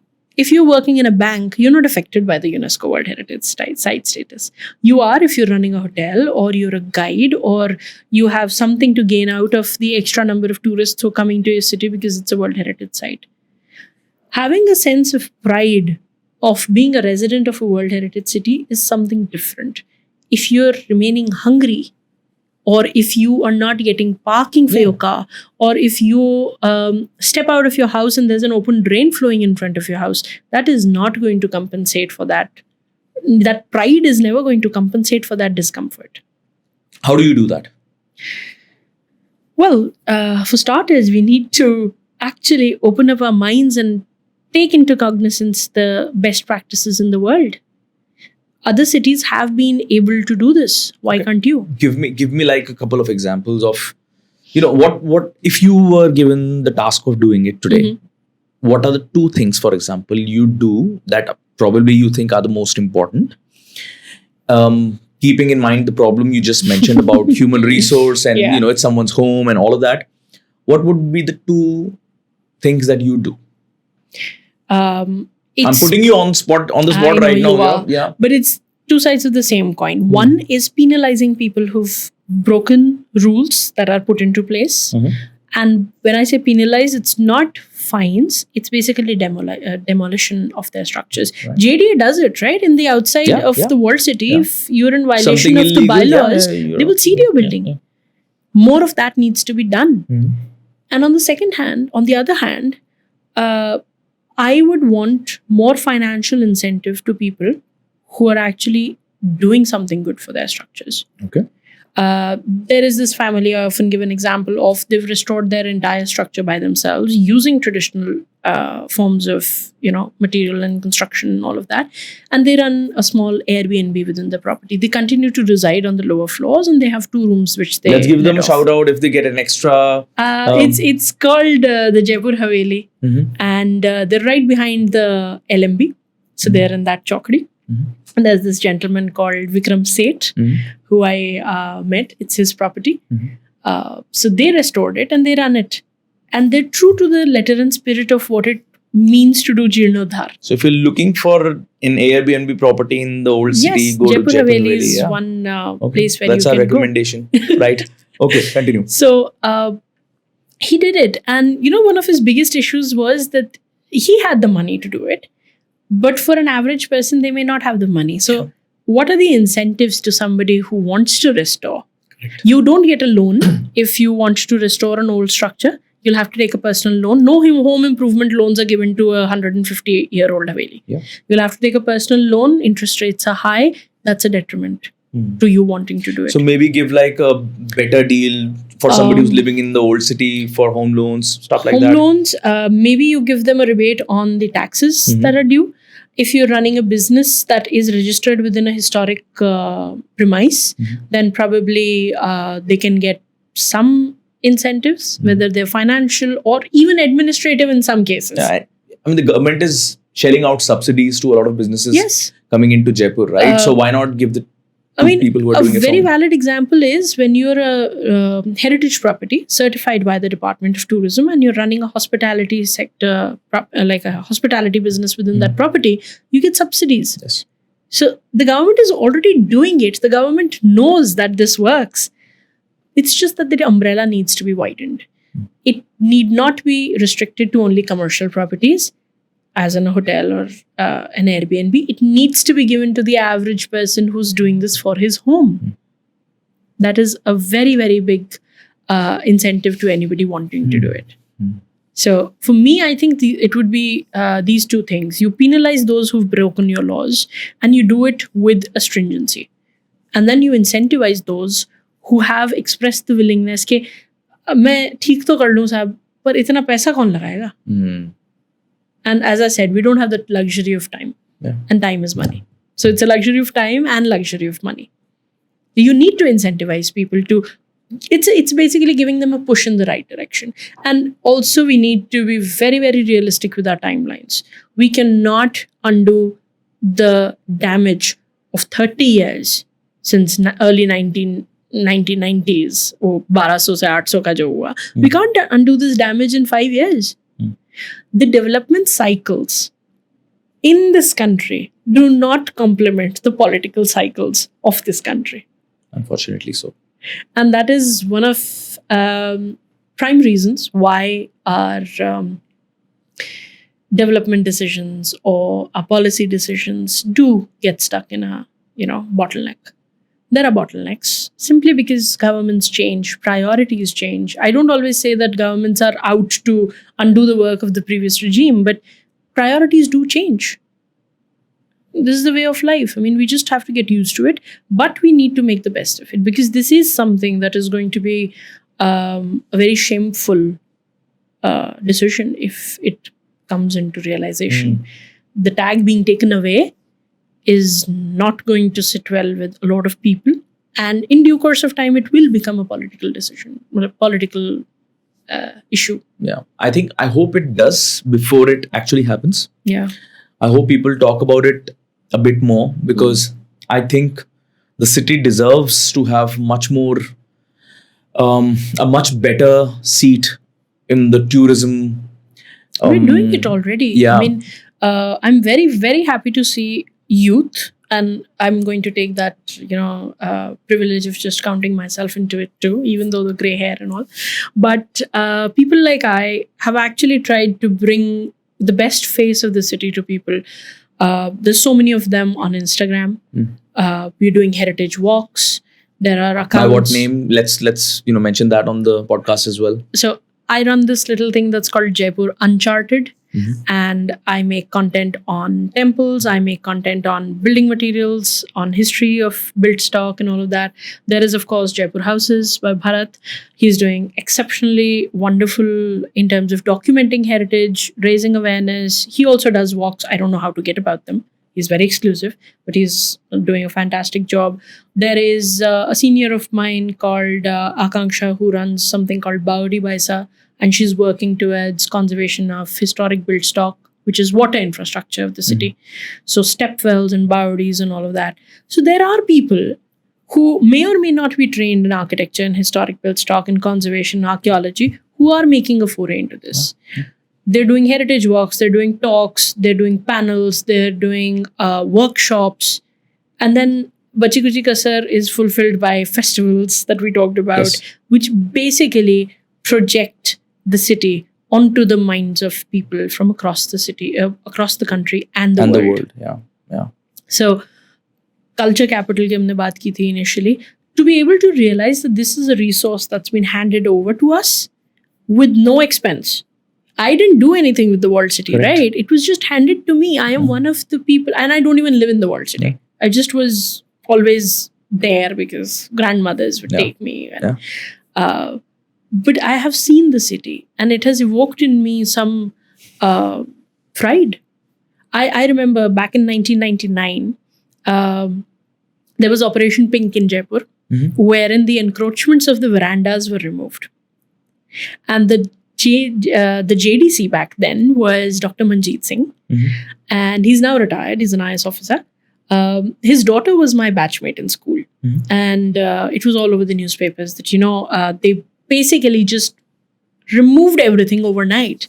And the bazaars, which are also our attribute, as I said, the verandas were once again accessible to public for walking. The verandas are a very recent addition to the Jaipur fabric, 1920s. Sir Mirza Ismail, who was the then Prime Minister in the reign of Maharaja Savai Man Singh II. Hence Mirza Ismail Road? Yes, the absolutely. He actually wanted to call it the SMS Highway, but the Maharaja told him that he has contributed so much to the city that the Maharaja wanted to call it Sir Mirza Ismail Road, and that's why I wrote it. So anyway, the verandas, right? And I was just talking about, my Nana was talking about this to me. I was a 10-year-old. I don't think I understood exactly the gravity of, why it was so important to him. And I just casually mentioned that he's my friend's father. And my Nana said, give me his number. I would like to congratulate this man for what he's done to the city. And he made that phone call in front of me, and he spoke to Dr. Manjeet Singh, and he congratulated him and said that, we need more officers such as yourself. In that moment, I think, something shifted. I realized that this is, heritage, old structures and everything. And my Nana's had a great impact on me. So I think in that moment, I thought, okay, if Nana's appreciating this must be important. And then fast forward all these years, became an architect, studied conservation. I don't call myself very lucky. I'm not very privileged in this case. I've lost more opportunities than I've gotten. But at one point of time, I did end up working for the heritage cell of the same city that I have grown up reading about. And I got the opportunity to do something tangible. But every other day, as a citizen who's walking these streets or driving across these streets, you have the opportunity of making a real change. Just stop throwing garbage on the street. Start with that. How about not dirtying the city? I mean, I see these 20-something guys and girls driving really expensive luxury cars and throwing stuff on the street. Cans of beers or, which is not legal. Everybody's responsibility is nobody's responsibility. Yeah, I mean, unfortunately, it's quite a stark reality here. Yeah, I mean, how about just stop crashing? I'm gonna go back to the same thing when I said you penalize. You wouldn't do this. You wouldn't dare to do this outside of India. Why? Because you get fined. Yes. Even if there's nobody in miles of where you are trashing, you would still not do it because you're afraid. You're afraid of and you being see penalized. Stuff. Yeah, and you see stuff is clean. Yeah. I mean, so I run a school called St. Edmunds in Malviya Nagar, right? And on the corner of the school, there's a park, 2 parks. On the corner of one of the parks, there is this empty space that is, as usual, the trash center or the epicenter of the society. And we've, for the last 20-something years, done everything to clean it. And we just fail to do it. And there are so many places around the city and all the colonies in the city. I'm just talking about the not the old Jaipur right now, just outside. I think it's so embedded and programmed in our psyche or the way of living that we see trash as normal. It's one thing that we're digressing from Jaipur, but I think it's important to talk about it. Then I think, I'm sorry, I'm cutting you off because I'm very, very touchy about this issue. When I see young people, forget about people our parents' age. Okay, they've lived their life like that. They're used to doing things. But people in their 30s or 40s or 20s, teenagers, you've read about this all your life. Yeah. Stop trashing, man. Don't throw that McDonald's ka wrapper on the street. Why do you have to do it? I don't understand. Keep it in your car. When you go back home, trash it in the bin. I have, every time I go out somewhere, I have a pocket in my bag that I always come back with, and it has some or other wrapper. Absolutely, same. Right. So, I don't know. I mean, I can't even blame the parents here. I can't blame the schools because you run a school. You just said, well, kudos to you. And also huge responsibility. You're actually responsible for an entire generation of people growing up to be the future of your country. So I'm sure, in your classrooms also, you talk about civic sense. Yeah. And it's the same crowd that we're talking about who actually posts on Instagram, oh my God, India is so dirty. Yeah. Well, you're part of the reason. So, right, you're part of the problem yourself. Yeah. But, there's something that they teach us in urban studies. Wherever you'll see a non-pakka ground, wherever you'll see dust, it's easier for somebody to throw garbage there. Yeah. Unless it's paved, somebody would think, kacha hi to hai, ganda hi hai. You can add a little more. Also, we always see this as a problem of, I'm not the only one who's doing it. Already ganda hai. Already ganda. Sabhi kar rahe. Right. So, my baseline is, whether it is kids who are misbehaving. I don't have kids, so I can very well, say this because I'm like, I preach. I don't practice. But I've always said that unless and until there are negative connotations of your behavior and there are negative consequences to your behavior, unless you get penalized for bad behavior, human psyche, at least in this part of the world, does not deter you from repeating it. I think this movement of these reels that are coming up with zero civic sense cake, I think there's some influencer who started this and I think it is a good way of spreading the word of civic sense through social You can media. keep spreading it, but as I mean, it would said, make some difference at least. yeah, Some difference. But are there any, because my knowledge in this is very limited, are there any ways that are taught in studies that you've done in conservation or urban planning that how to keep the city clean? Like, what changes do we make? Is there any research that goes on? Say, for example, in MNIT. Indore. Yeah. Indore is the cleanest city of the country. Yeah. What do they do? What do they do? What do they do? The people are responsible. They got penalized. They became responsible. There's regular cleaning that happens. It's not that we haven't done that in Jaipur. There are designated garbage dumping points within the walled city and outside of the walled city. We're lazy. But they're in open. They will always be in open. Yeah, but is that the right thing to do? If there is a garbage dumping point right in the corner of a street, and it is open, so there's garbage there, and people see the garbage and they come and they throw, and then it comes onto the street. Yes. Right, and it becomes a problem. Then there's this sanitation problem and all of those things. Is that the right way to plan the city? Shouldn't they be closed? So they've in certain areas of Jaipur, there are big dustbins, like really large dustbins. Really large dustbins where you can dump your stuff into. And then there's a crane that comes in and takes it away. So it doesn't spill onto the street. But it does. It does because, you know what people have done? They've set fire to garbage inside that big dustbin and it's just gone. This is like a unending. Yeah, I think it's a multi-pronged approach that one should have. There is door-to-door collection that has worked wonders. That's a good thing that has happened. It's a very, very good thing. Yeah.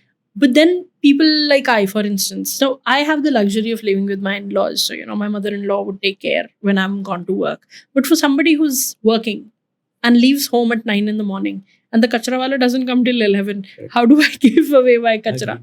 So I'm going to go and dump it wherever I find a spot when I come back in the evening because, of course, I'm not going to keep it at home.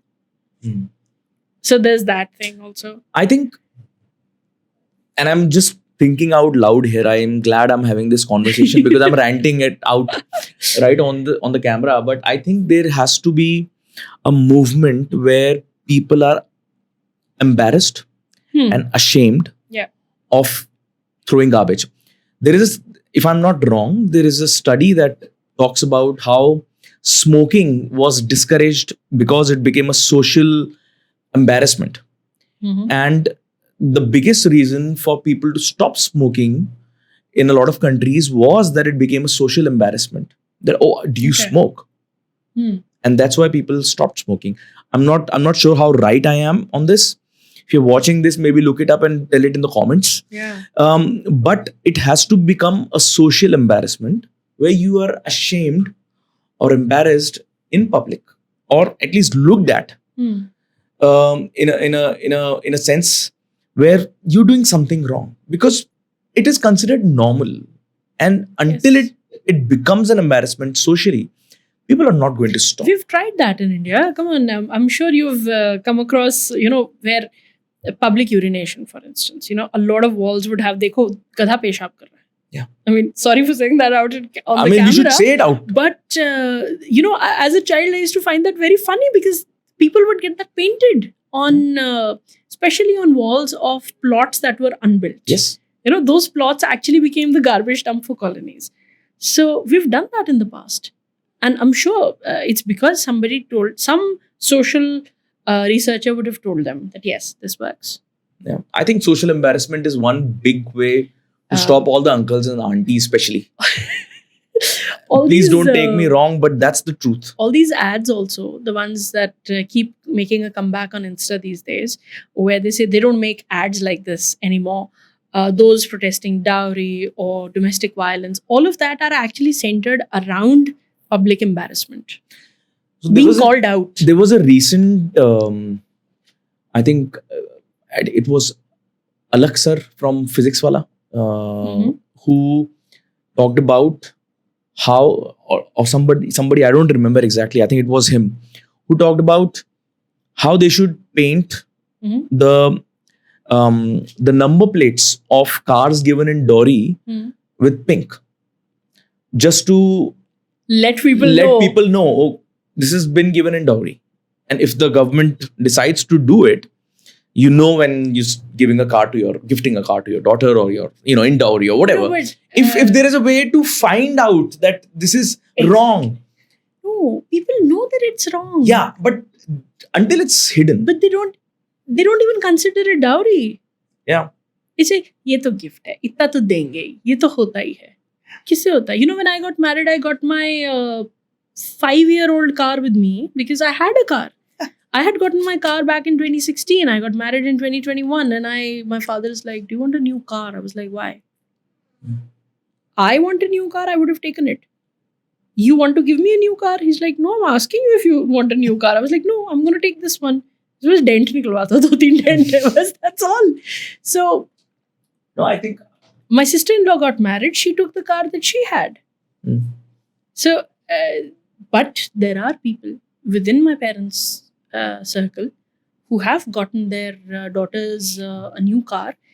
It's in their daughter's name and everything. But the stimulus to getting her a new car was that her marriage was fixed. So it is, in a way, it's social conditioning. Now, in that case, it's actually embarrassment if you don't give your daughter that. Because people are like, "Hi, itna bhi nahi kiya. Hi, ladki ki shaadi in some circles, itna bhi nahi yes. kiya." So that happens. But I think a big reason why this has come down is, at least in the educated circle, it may or may not have. Men folk have taken a stand Yes. about not being looked down upon. Ke, oh, tu ye dahej mein And that's lekya the hai. embarrassment. Being looked down upon is the embarrassment I'm talking about here. In some cases, men have been successful in convincing their families. In some cases, they haven't. Like, for example, the Manevar ka ad that talks about Yes. शादी में कौन कितना contribute करेगा, बराबर करेंगे. I think that has to be more often and probably looked into in a way of trying to make the cities clean. I'm very irritated by the fact that happens, I think both parties should actually publicize their decision. And not just say, let's not talk about it to anybody. Yeah. If you've actually taken a decision like that, then why not advertise it? Maybe you inspire somebody else. Yeah. Inspiration and emulating somebody you think is worth emulating goes a long way. I think a good idea would be when you're sending an e-invite for your wedding, and if you both have contributed equally, you mention, like, there becomes a national symbol of mentioning that it's an equal. And then once it becomes popular, then if it is not there, then people get to know, oh, so they've not done it. So maybe that way, It's a change. Again, quite like the Jaipur thing, we can't undo the damage that has been wrought through years and decades, and in some cases centuries, by just one act. But yes, there has to be a starting point. And we can always hope that that is going to lead to a positive change. In the Swachhata Survekshan, yes. Yearly, what do you do? There's a ranking. There is a ranking of it. Cities, Yeah, they do an audit. Yeah. In the yearly audit, are we improving as a city? Do you have any idea about it? No, I don't think we're improving. Are we getting worse? No, or are we I there? think we're just there. Also, So मतलब कुछ नहीं कर रहे हैं. nahi, abhi recently with the merger of both Jaipur Heritage and Jaipur Greater. So in 2020, they split into 2 separate municipal corporations. Recently, they've merged again. There is a hope that the administration would be smoother because now you don't have to bifurcate your resources like that. So I'm hopeful that there would be some improvements in the administrative handling of the city's affairs. But time will tell. There is not something that I can comment upon. More so because I'm not on that side of the table anymore. I'm We're just talking about it as citizens of the city, right? We have the right to talk about it. I'm hopeful that yes, there would be improvements because simply of how urban systems are supposed to work. But the whole idea of, we pay the taxes to live in a city. Yes. We contribute to the growth and the development of the city in whatever way we do. Yep. We do have the right to talk about that. And this to question. Place, and question. Yes. And question the authorities that, why is this dirty? If you're not cleaning it up, what is the problem? If problem is people, why aren't you educating the people? What are you doing about it? This has to be So, talked about more often. While I would love to, just bash the government here, I do also realize where that money goes. Okay. Infrastructure is one thing which has the very word infra means that most people can't even see it. For a municipal corporation or for the government, there are so many investments that they make that the public doesn't even realize that investment has been made. Your trains, your buses, your public transport, your roads, your cleaning, your electricity maintenance, your waterways, everything is essentially the government. They're maintaining all of this. When you juggle so many balls, it's bound that some of them would be dropped. Not dropped entirely and left to rot. That should not be the case. But in this case, like in Jaipur's case, I realized that maybe heritage took a backseat because of that. Maybe the cleaning suffered because of this. I give them the benefit of doubt sometimes, as one ought to. And as I said, our development cycles don't complement the political cycles. If you are a Jaipurite, true blue, and I am expecting that most of your viewers would too be, I want to bring your attention to how pre-monsoon we see heaps of garbage next to the road. Right? Now, what is that? Pre-monsoon, you need to clean the gutters for all the mulch and the dirt and everything so that the water is not obstructed when the stormwater drainage works. Correct. Funnily enough, it's 3 different contractors. One of them who will clean it, one of them who would take it away, and the third one who will conduct any repairs. If even one of the contracts is not formalized, that is the reason you see the heap. जिसको बेचारे को सफाई करने का दिया था उसका contract सबसे पहले हुआ, वो तो सफाई करके बाहर ढेरा बना के चला गया. अब वो पड़ा रहेगा हफ्तों तक. अब दूसरा इंसान आएगा जो उसको लेके जाएगा, और उसका रीजन क्या होता है? मैडम ये पहले सूखेगा, अभी तो ये क्या है बहुत भारी है, पहले इसको सूखने देते हैं फिर आसानी से हट जाता है, और अगर उसके बीच में एक भी बारिश आ गई तो वो वापस चला जाएगा. So this is a very real problem, and this happens every monsoon with us. Anyone who's my age, and some people die. Yes, because they do. जिंदगी इतनी सस्ती है हमारे देश में. Because हम बहुत सारे हैं. Yeah, I know. I mean, I'm ranting continuously because again another thing in Jaipur, late 30s में जो है या मुझसे बड़ा जो है, they would not remember Statue Circle or the road between Ambedkar Circle and Statue Circle ever flooding or overflowing, getting overfull in monsoon. They had stormwater drainage. What happened? Yeah, what happened? One regime decided that they will change the curbstones along the wall, along the road. Our curbstones had curbstone, drain के लिए खुला हुआ passage, एक छोटी सी window, and then curbstone. So basically the water would go down that. One random government decided all the curbstones will be sandstone. बंद हो गया, पानी जा ही नहीं सकता, तो अब वो रोड भर जाती है पानी से. Yeah. Now, government ने तो अपने हिसाब से अच्छा किया था ना, but whoever was advising them did not advise them that this has a practical purpose. The stormwater drainage has been blocked.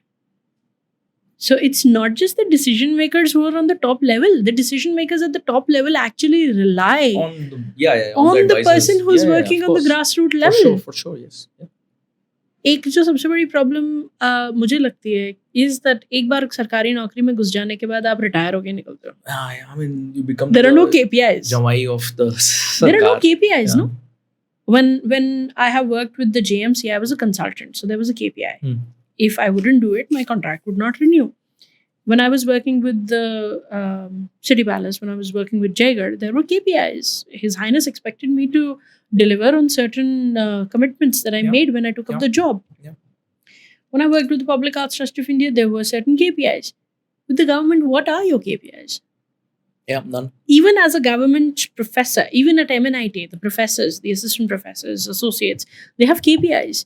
They need to present research. They need to be taking classes. They need to go.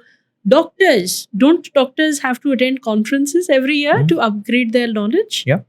And only then their license is renewed. Because you realize that if a doctor is depending on outdated knowledge, it's people's lives at stake. Yeah. Why are we not doing that with the government employees? If you are responsible to make sure that your city functions, then are you not, accountable for the decisions that you help the top management take? I can't blame a minister for everything. I agree. I mean, in the tenure of ex-minister, there was Y IAS or RAS officer or the ATP, whoever, who took that call, and now they're retired after 10 years. Now there's no accountability for something going wrong. I mean, the minister can even with all my bosses, they've told me, I want this done. Now, if it were in the best interests of whatever role I was in, I would say, of course, I'm going to get this done. And I'm going to have my team do it, or if it were onto me, I would do it. But if it were something that was not advised in the best interests of the property I managed or the role I fulfilled, I would have the courage to go to my boss and say, this is not advisable. Yeah. That is your responsibility as a person who's working for anybody, whether it's heritage or whether it's politics or administration, or in your case, as an administrator of a school. Yeah. The parents of a child might ask you to, exams khatam kar do, sir. बच्चों पे बहुत असर पड़ रहा है. Who are we kidding? We also finished school. I've got 3 degrees, for heaven's sake. You've studied school, same 12 years. Yeah. What has changed in the society that today's kids are coming up with, oh, we're depressed? What is depression?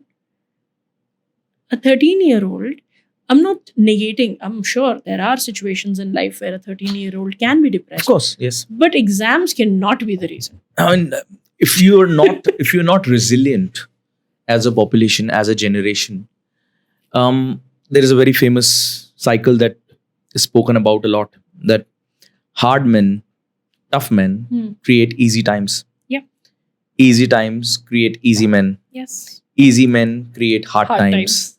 And then the cycle goes on. Absolutely. Right. And the resilience that we need in our kids today is extremely, extremely important. We do not want to make their lives as much as we want to. We should not make their lives easy. Giving a safety net is one thing, but making life easy is actually spoiling their life. Because that 12 years of school will finish. You will go to college. And then you'll face real life. Absolutely. Yeah. I mean, you need to be able to earn yourself an upkeep. Fine, generational wealth is one thing, but again, the same question. Yeah. Something was handed over to you. What are you doing with about it? it? Yeah. I mean, you need to know what to do when you fall, because you eventually are going to. And you will, no matter who you are. And you will be responsible for the next generation too. Yeah. Somebody can come in, sweep in right now and make life super easy for you. Your mom can do everything for you. I rely very heavily on my mother. Even if I had I had a GRE exam to give. I was 27 years of age. I was living in another city, but I called my mother. I was like, simply be there as my moral support. So you rely very heavily on your parents, but at one point of time, you will also be in that role. If you don't know how to navigate life, how are you going to do that for anybody? Let alone yourself. I mean, chalo khud ki prati to nahi hai responsibility. What will you do with whoever relies on you? Yeah. That's a very stark reality of life. So the thing is that you might be asked to do something that doesn't sit well with your conscience, and you must have the courage to speak up and say that this is wrong. Civic policing goes a long way. What we were talking about, how it should be socially embarrassing. That's exactly. What is that? It's civic policing. It is. Yeah. What was Bajrang Dal doing all these years, kicking couples out of parks on Valentine's Day? That was policing, right? If it can work like that, it should work for good things too. I mean, that's, yeah. Right. There were people who were kicking couples out. Oh, Valentine's Day is not our this. I'm not one for PDA either, but it worked like that. Why can't it work in a positive way? Make it embarrassing for people. Definitely make it embarrassing for people to trash. Guys, please, if you see someone trashing, please embarrass them. Call them out. Let's not make our country dirty. Okay, I think we've spoken in great detail about Jaipur and how we can improve it, UNESCO tag and everything. This one is for my own curiosity and for people who might not know it. If you were to choose 5, and this is a random impromptu question that I'm asking you.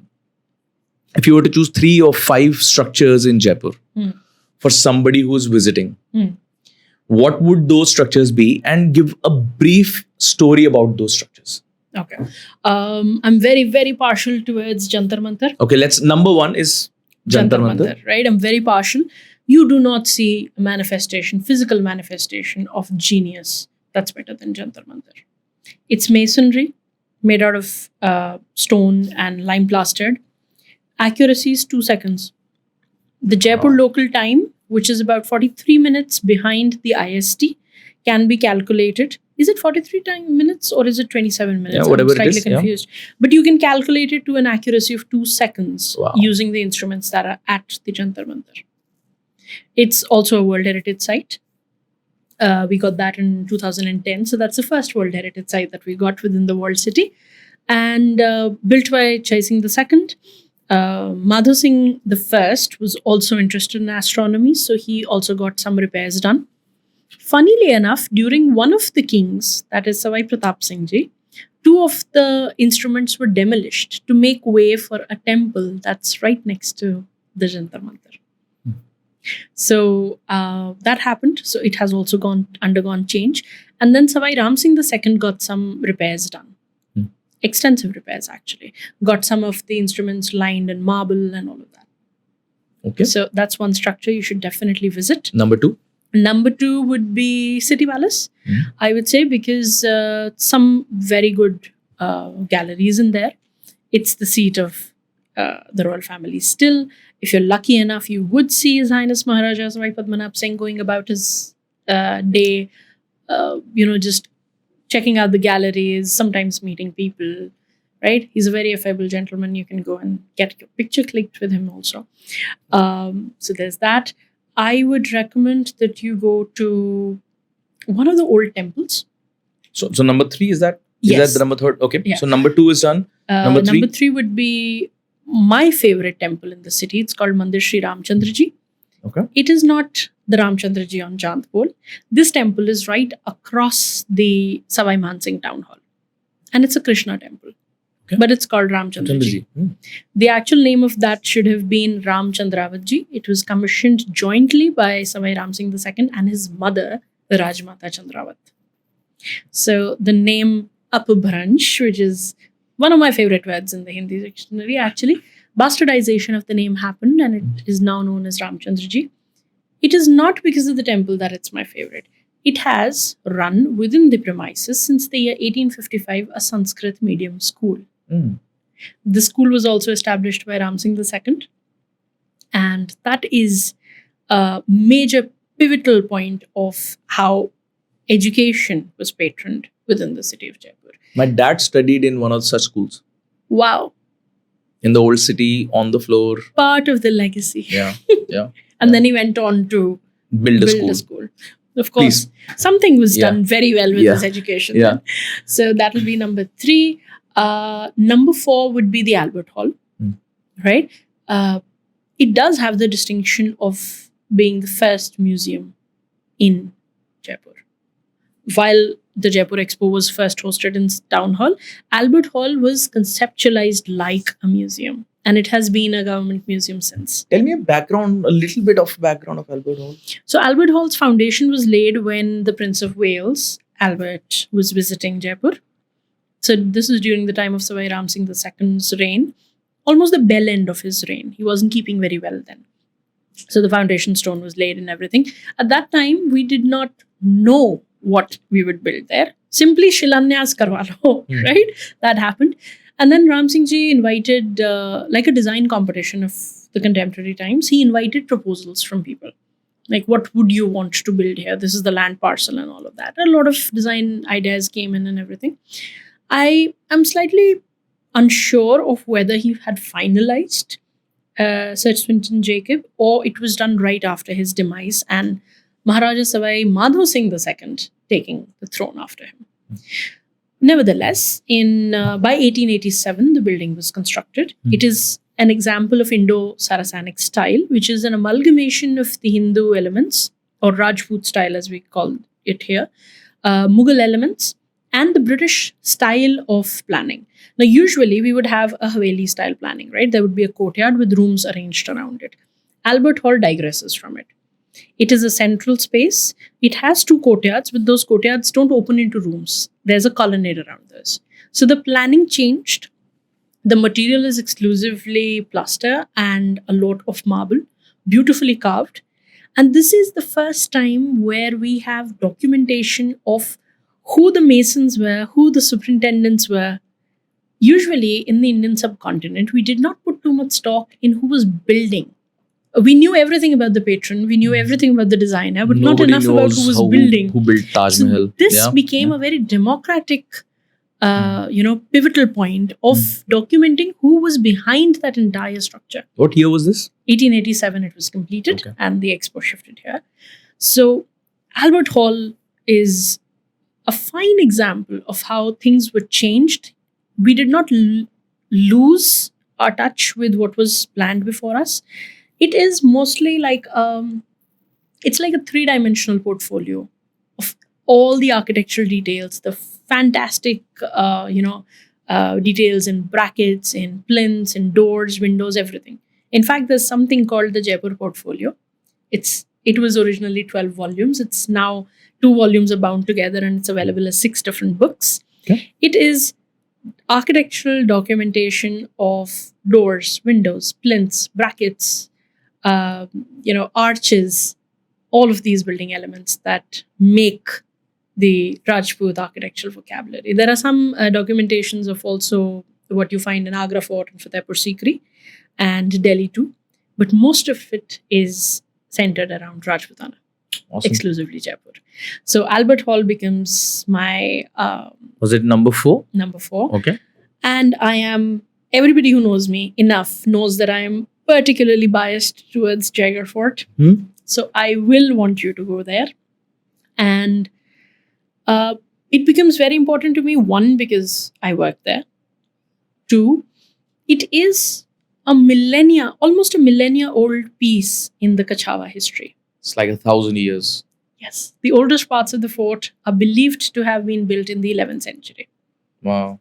There's a Kal Bhairav temple that we believe was one of the first things that was built. He's the patron deity of the fort. Okay. The And- protector? Yes, The protector. gatekeeper? Yes. And the fort has got some exquisite examples of military architecture. It was a garrison fort Yes. always, so it's not very opulently decorated as Amer or the city palace would be, even Nahargarh. Okay.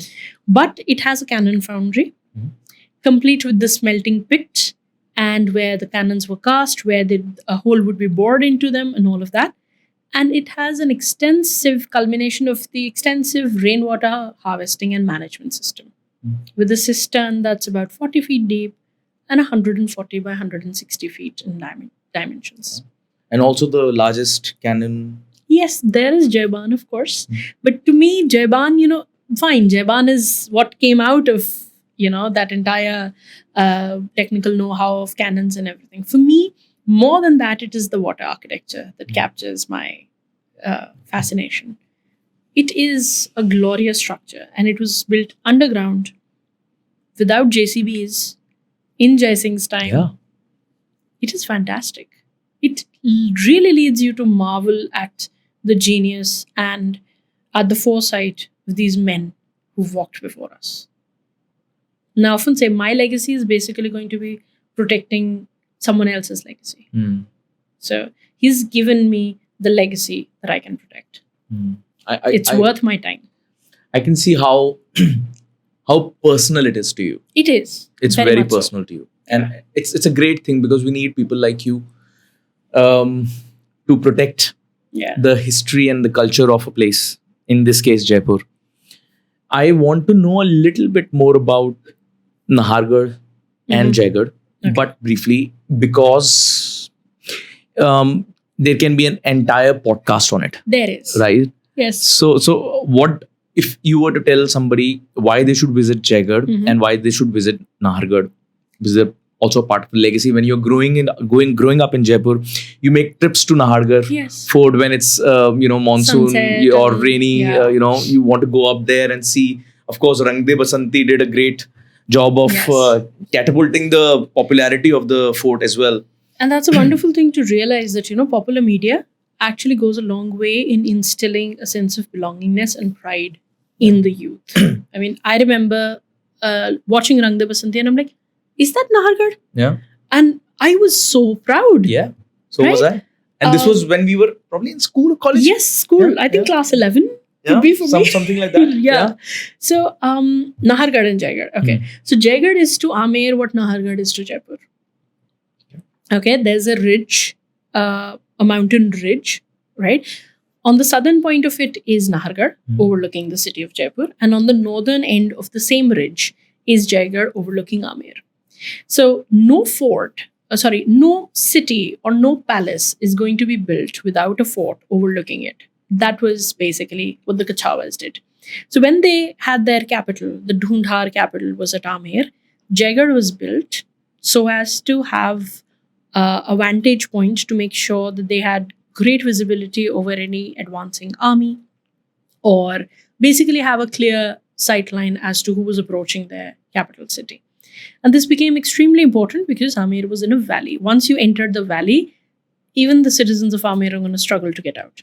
And if you take that ridge above Amer, you have a clear shot at firing wherever you wanted in the city. So Jaigarh was built to protect the city of Amer.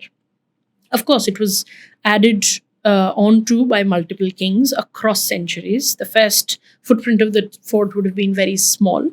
Then came Vijaygarhi, which is where the sculpture park is located right now. It's adaptive reuse of the structure. It was a weapons and armory store or a magazine back then.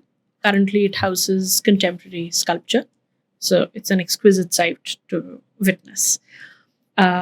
So there came Vijaygarhi, there came the water harvesting structures and the rest of the palace. Most of the construction that you see at Jaigarh today is testament to Sawai Jai Singh's time. Vidyadhar helped him a lot that time. And the very fact that the name Jaigarh is also what he gave. Prior to that, it was only referred to as Amer Ka Kila. Okay. So Amer Ka Mahal was niche, and that was the Amer Ka Kila. It didn't have a name. It was only after Jai Singh made those extensions to it, and he said, thereby, here on, this shall be known as Jaigarh. Of course, he said this in Dhundhari and not in English. But, right, so that happened. So this is why Jaigarh becomes important. Jaigarh is also important because, as I said, it was a garrison fort. And at one point of time, the water that was harnessed and saved, if you had a great monsoon and you had that water tank full, a garrison of about 1,000 people could make use of that for a good 2 years. You wouldn't need water. Of course, water usage was rationed. It would not be the same standards of 135 liters a day a person, like per capita, as we have in normal contemporary standards. But limited usage of water, you could keep a population of about 1,000 satisfied for about 2 years. Wow. So this is foresight. I often call Jaigarh the fort of foresight. Wow. So this is the Jaigarh story.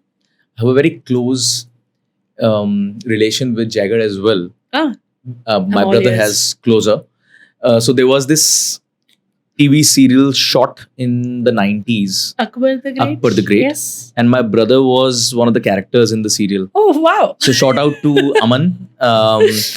If you look it up on YouTube, Ibrahim, the cousin of Akbar. Okay. I think it was him. Yeah, and that is who Aman played. So there was, the shooting went on for months, and we used to go for weeks Oh, wow. to Jaigarh pretty much every day. Have you visited recently? Not recently. Oh, you should. Why not? I haven't. Start with the fifth point that I've just told you not to miss. I'll do that. I'll do that. So when you're talking about Jaigarh, I have been to Jaigarh like a lot in the past, and that's what my personal relationship with Jaigarh is. And I remember all the places vaguely right now. Oh, wow. How they've It done. has changed, no doubt. Yeah, We've, I'm pretty sure it has. I yes. haven't visited. His Highness was very particular about the kind of changes that he envisaged for the fort. There's been extensive renovations, restorations, all true to the spirit, all using traditional materials. So I hope you. I'm going to go. I'm going to do that. I'm reminisce pretty sure I'm going to positively do when that. you get there. Yeah. Okay. So But we'll come move back on to Nahargarh. Yes. We'll go to Nahargarh.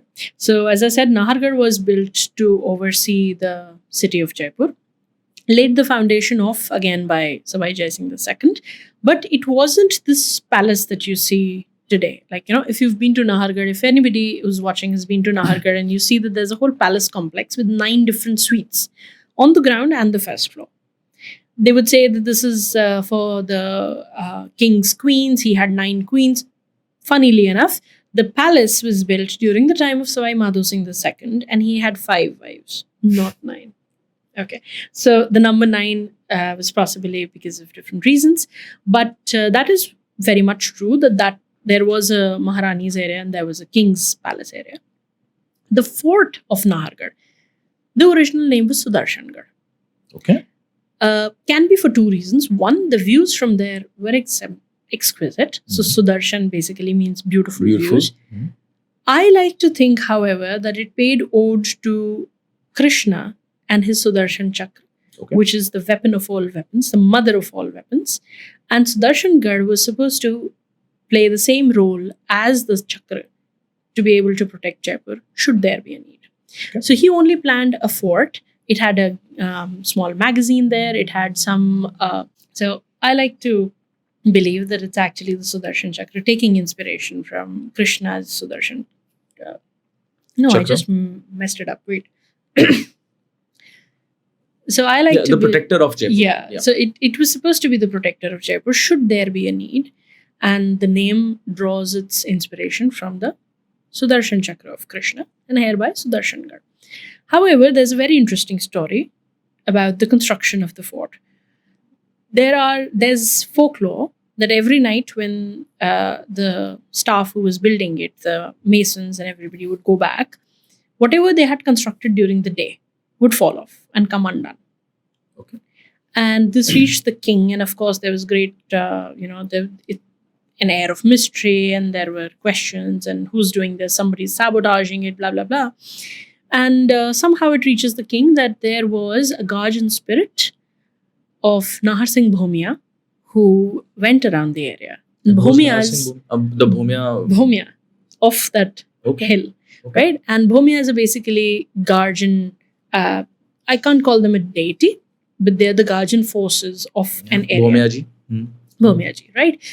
And Jai Singh decided that I am going to do 2 things. One, I am going to build a temple in the name of Nahar Singh Ji Bhomia, which continues to be worshipped even today. And second, I'm going to rename my fort to his name and not call it Sudarshangarh, but call it Nahargarh.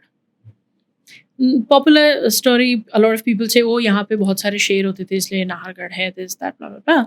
But it's actually this reason. I thought so as well, about the sher. Yeah, so you learn something new every day. Today you've learned this. Exactly. I mean, funnily enough, there is a Bhomia Ji temple in our school. Oh, wow. You're blessed. And he's going to take care of it till such time you do anything that doesn't sit well with him. Mm-hmm. So... we better take care of him. Yeah. Okay, yes. So Nahargarh has been added on to, of course. As I said, it was built by Jai Singh II. And what about the well, the famous Rangde Basanti spot? Bawdis. There are 2 Bawdis in Nahargarh, and they are essentially a part of the same rainwater harvesting system that goes to Jaigarh. So there's a ridge, as I said, and there's a highest point in that ridge that connects Nahargarh and Jaigarh. Everything north of that highest point flows to Jaigarh, and everything south of that highest point flows into Nahargarh. So there is a connection from Nahargarh to Jaigarh via those, rainwater canals. You can actually walk all along them. It's far longer than taking the road, of course. Wow. It actually goes in figures of 8, and it's about 4 kilometers from Jaigarh. Is this like inside the mountain? Like inside? Yes. Wow. Yes, it is actually. These are all stone laid in stone, plastered with lime, and traceable still because they continue to bring in water. And there's also like this connection between Amer and Jaigarh, like the secret tunnel or something. Yes, there is. So the tunnel part is only till such time that the pathway is within the fort of Amer. After that, it becomes open to sky. There are 2 high walls on either side of you, but you were walking in a space that's open from the top. And there's also a motorable path that is right parallel to that. And in fact, if you go to Ahmed today, you can actually take a golf cart to take you to Jaigarh.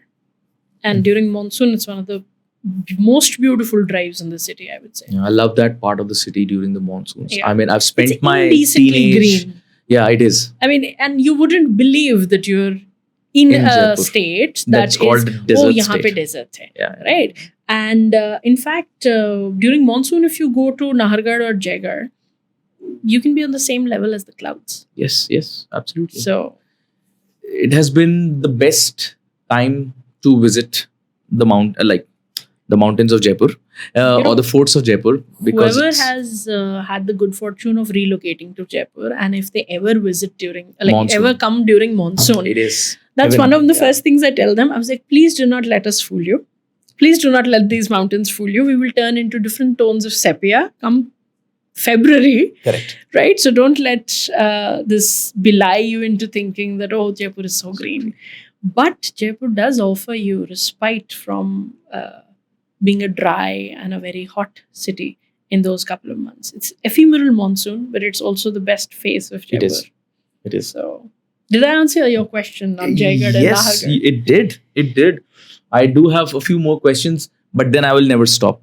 And time is a luxury, as we said, we don't have. Absolutely. But in interest of it, I would like to end this here, and with a huge thanks. Thank you so much for having me and for giving me the opportunity to talk about everything that I love about my city. I mean, we could go on for hours. And funnily enough, I'm not from Jaipur, as I said. Nobody's a native of Jaipur. Yeah, well, in that case, I mean, I'm born in Jaipur. Are you I'm born in Jaipur, Yeah. yes, so is my father, but we came from Shekhawati.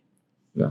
Okay. And that's another topic to Yes. discuss, to know more about. I think it has been a pleasure of mine to have you sit across and talk about the city that I live in, that I love.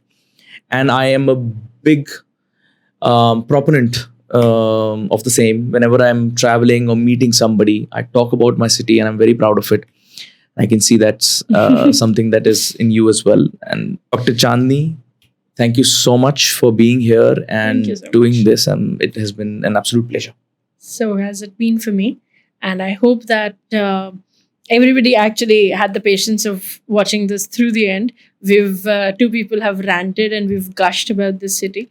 It's got immense potential. And I hope that everybody can actually, just take forth whatever has been handed to them. It's only one thing. Yeah. Long live Jaipur. Absolutely. Thank you. Thank you.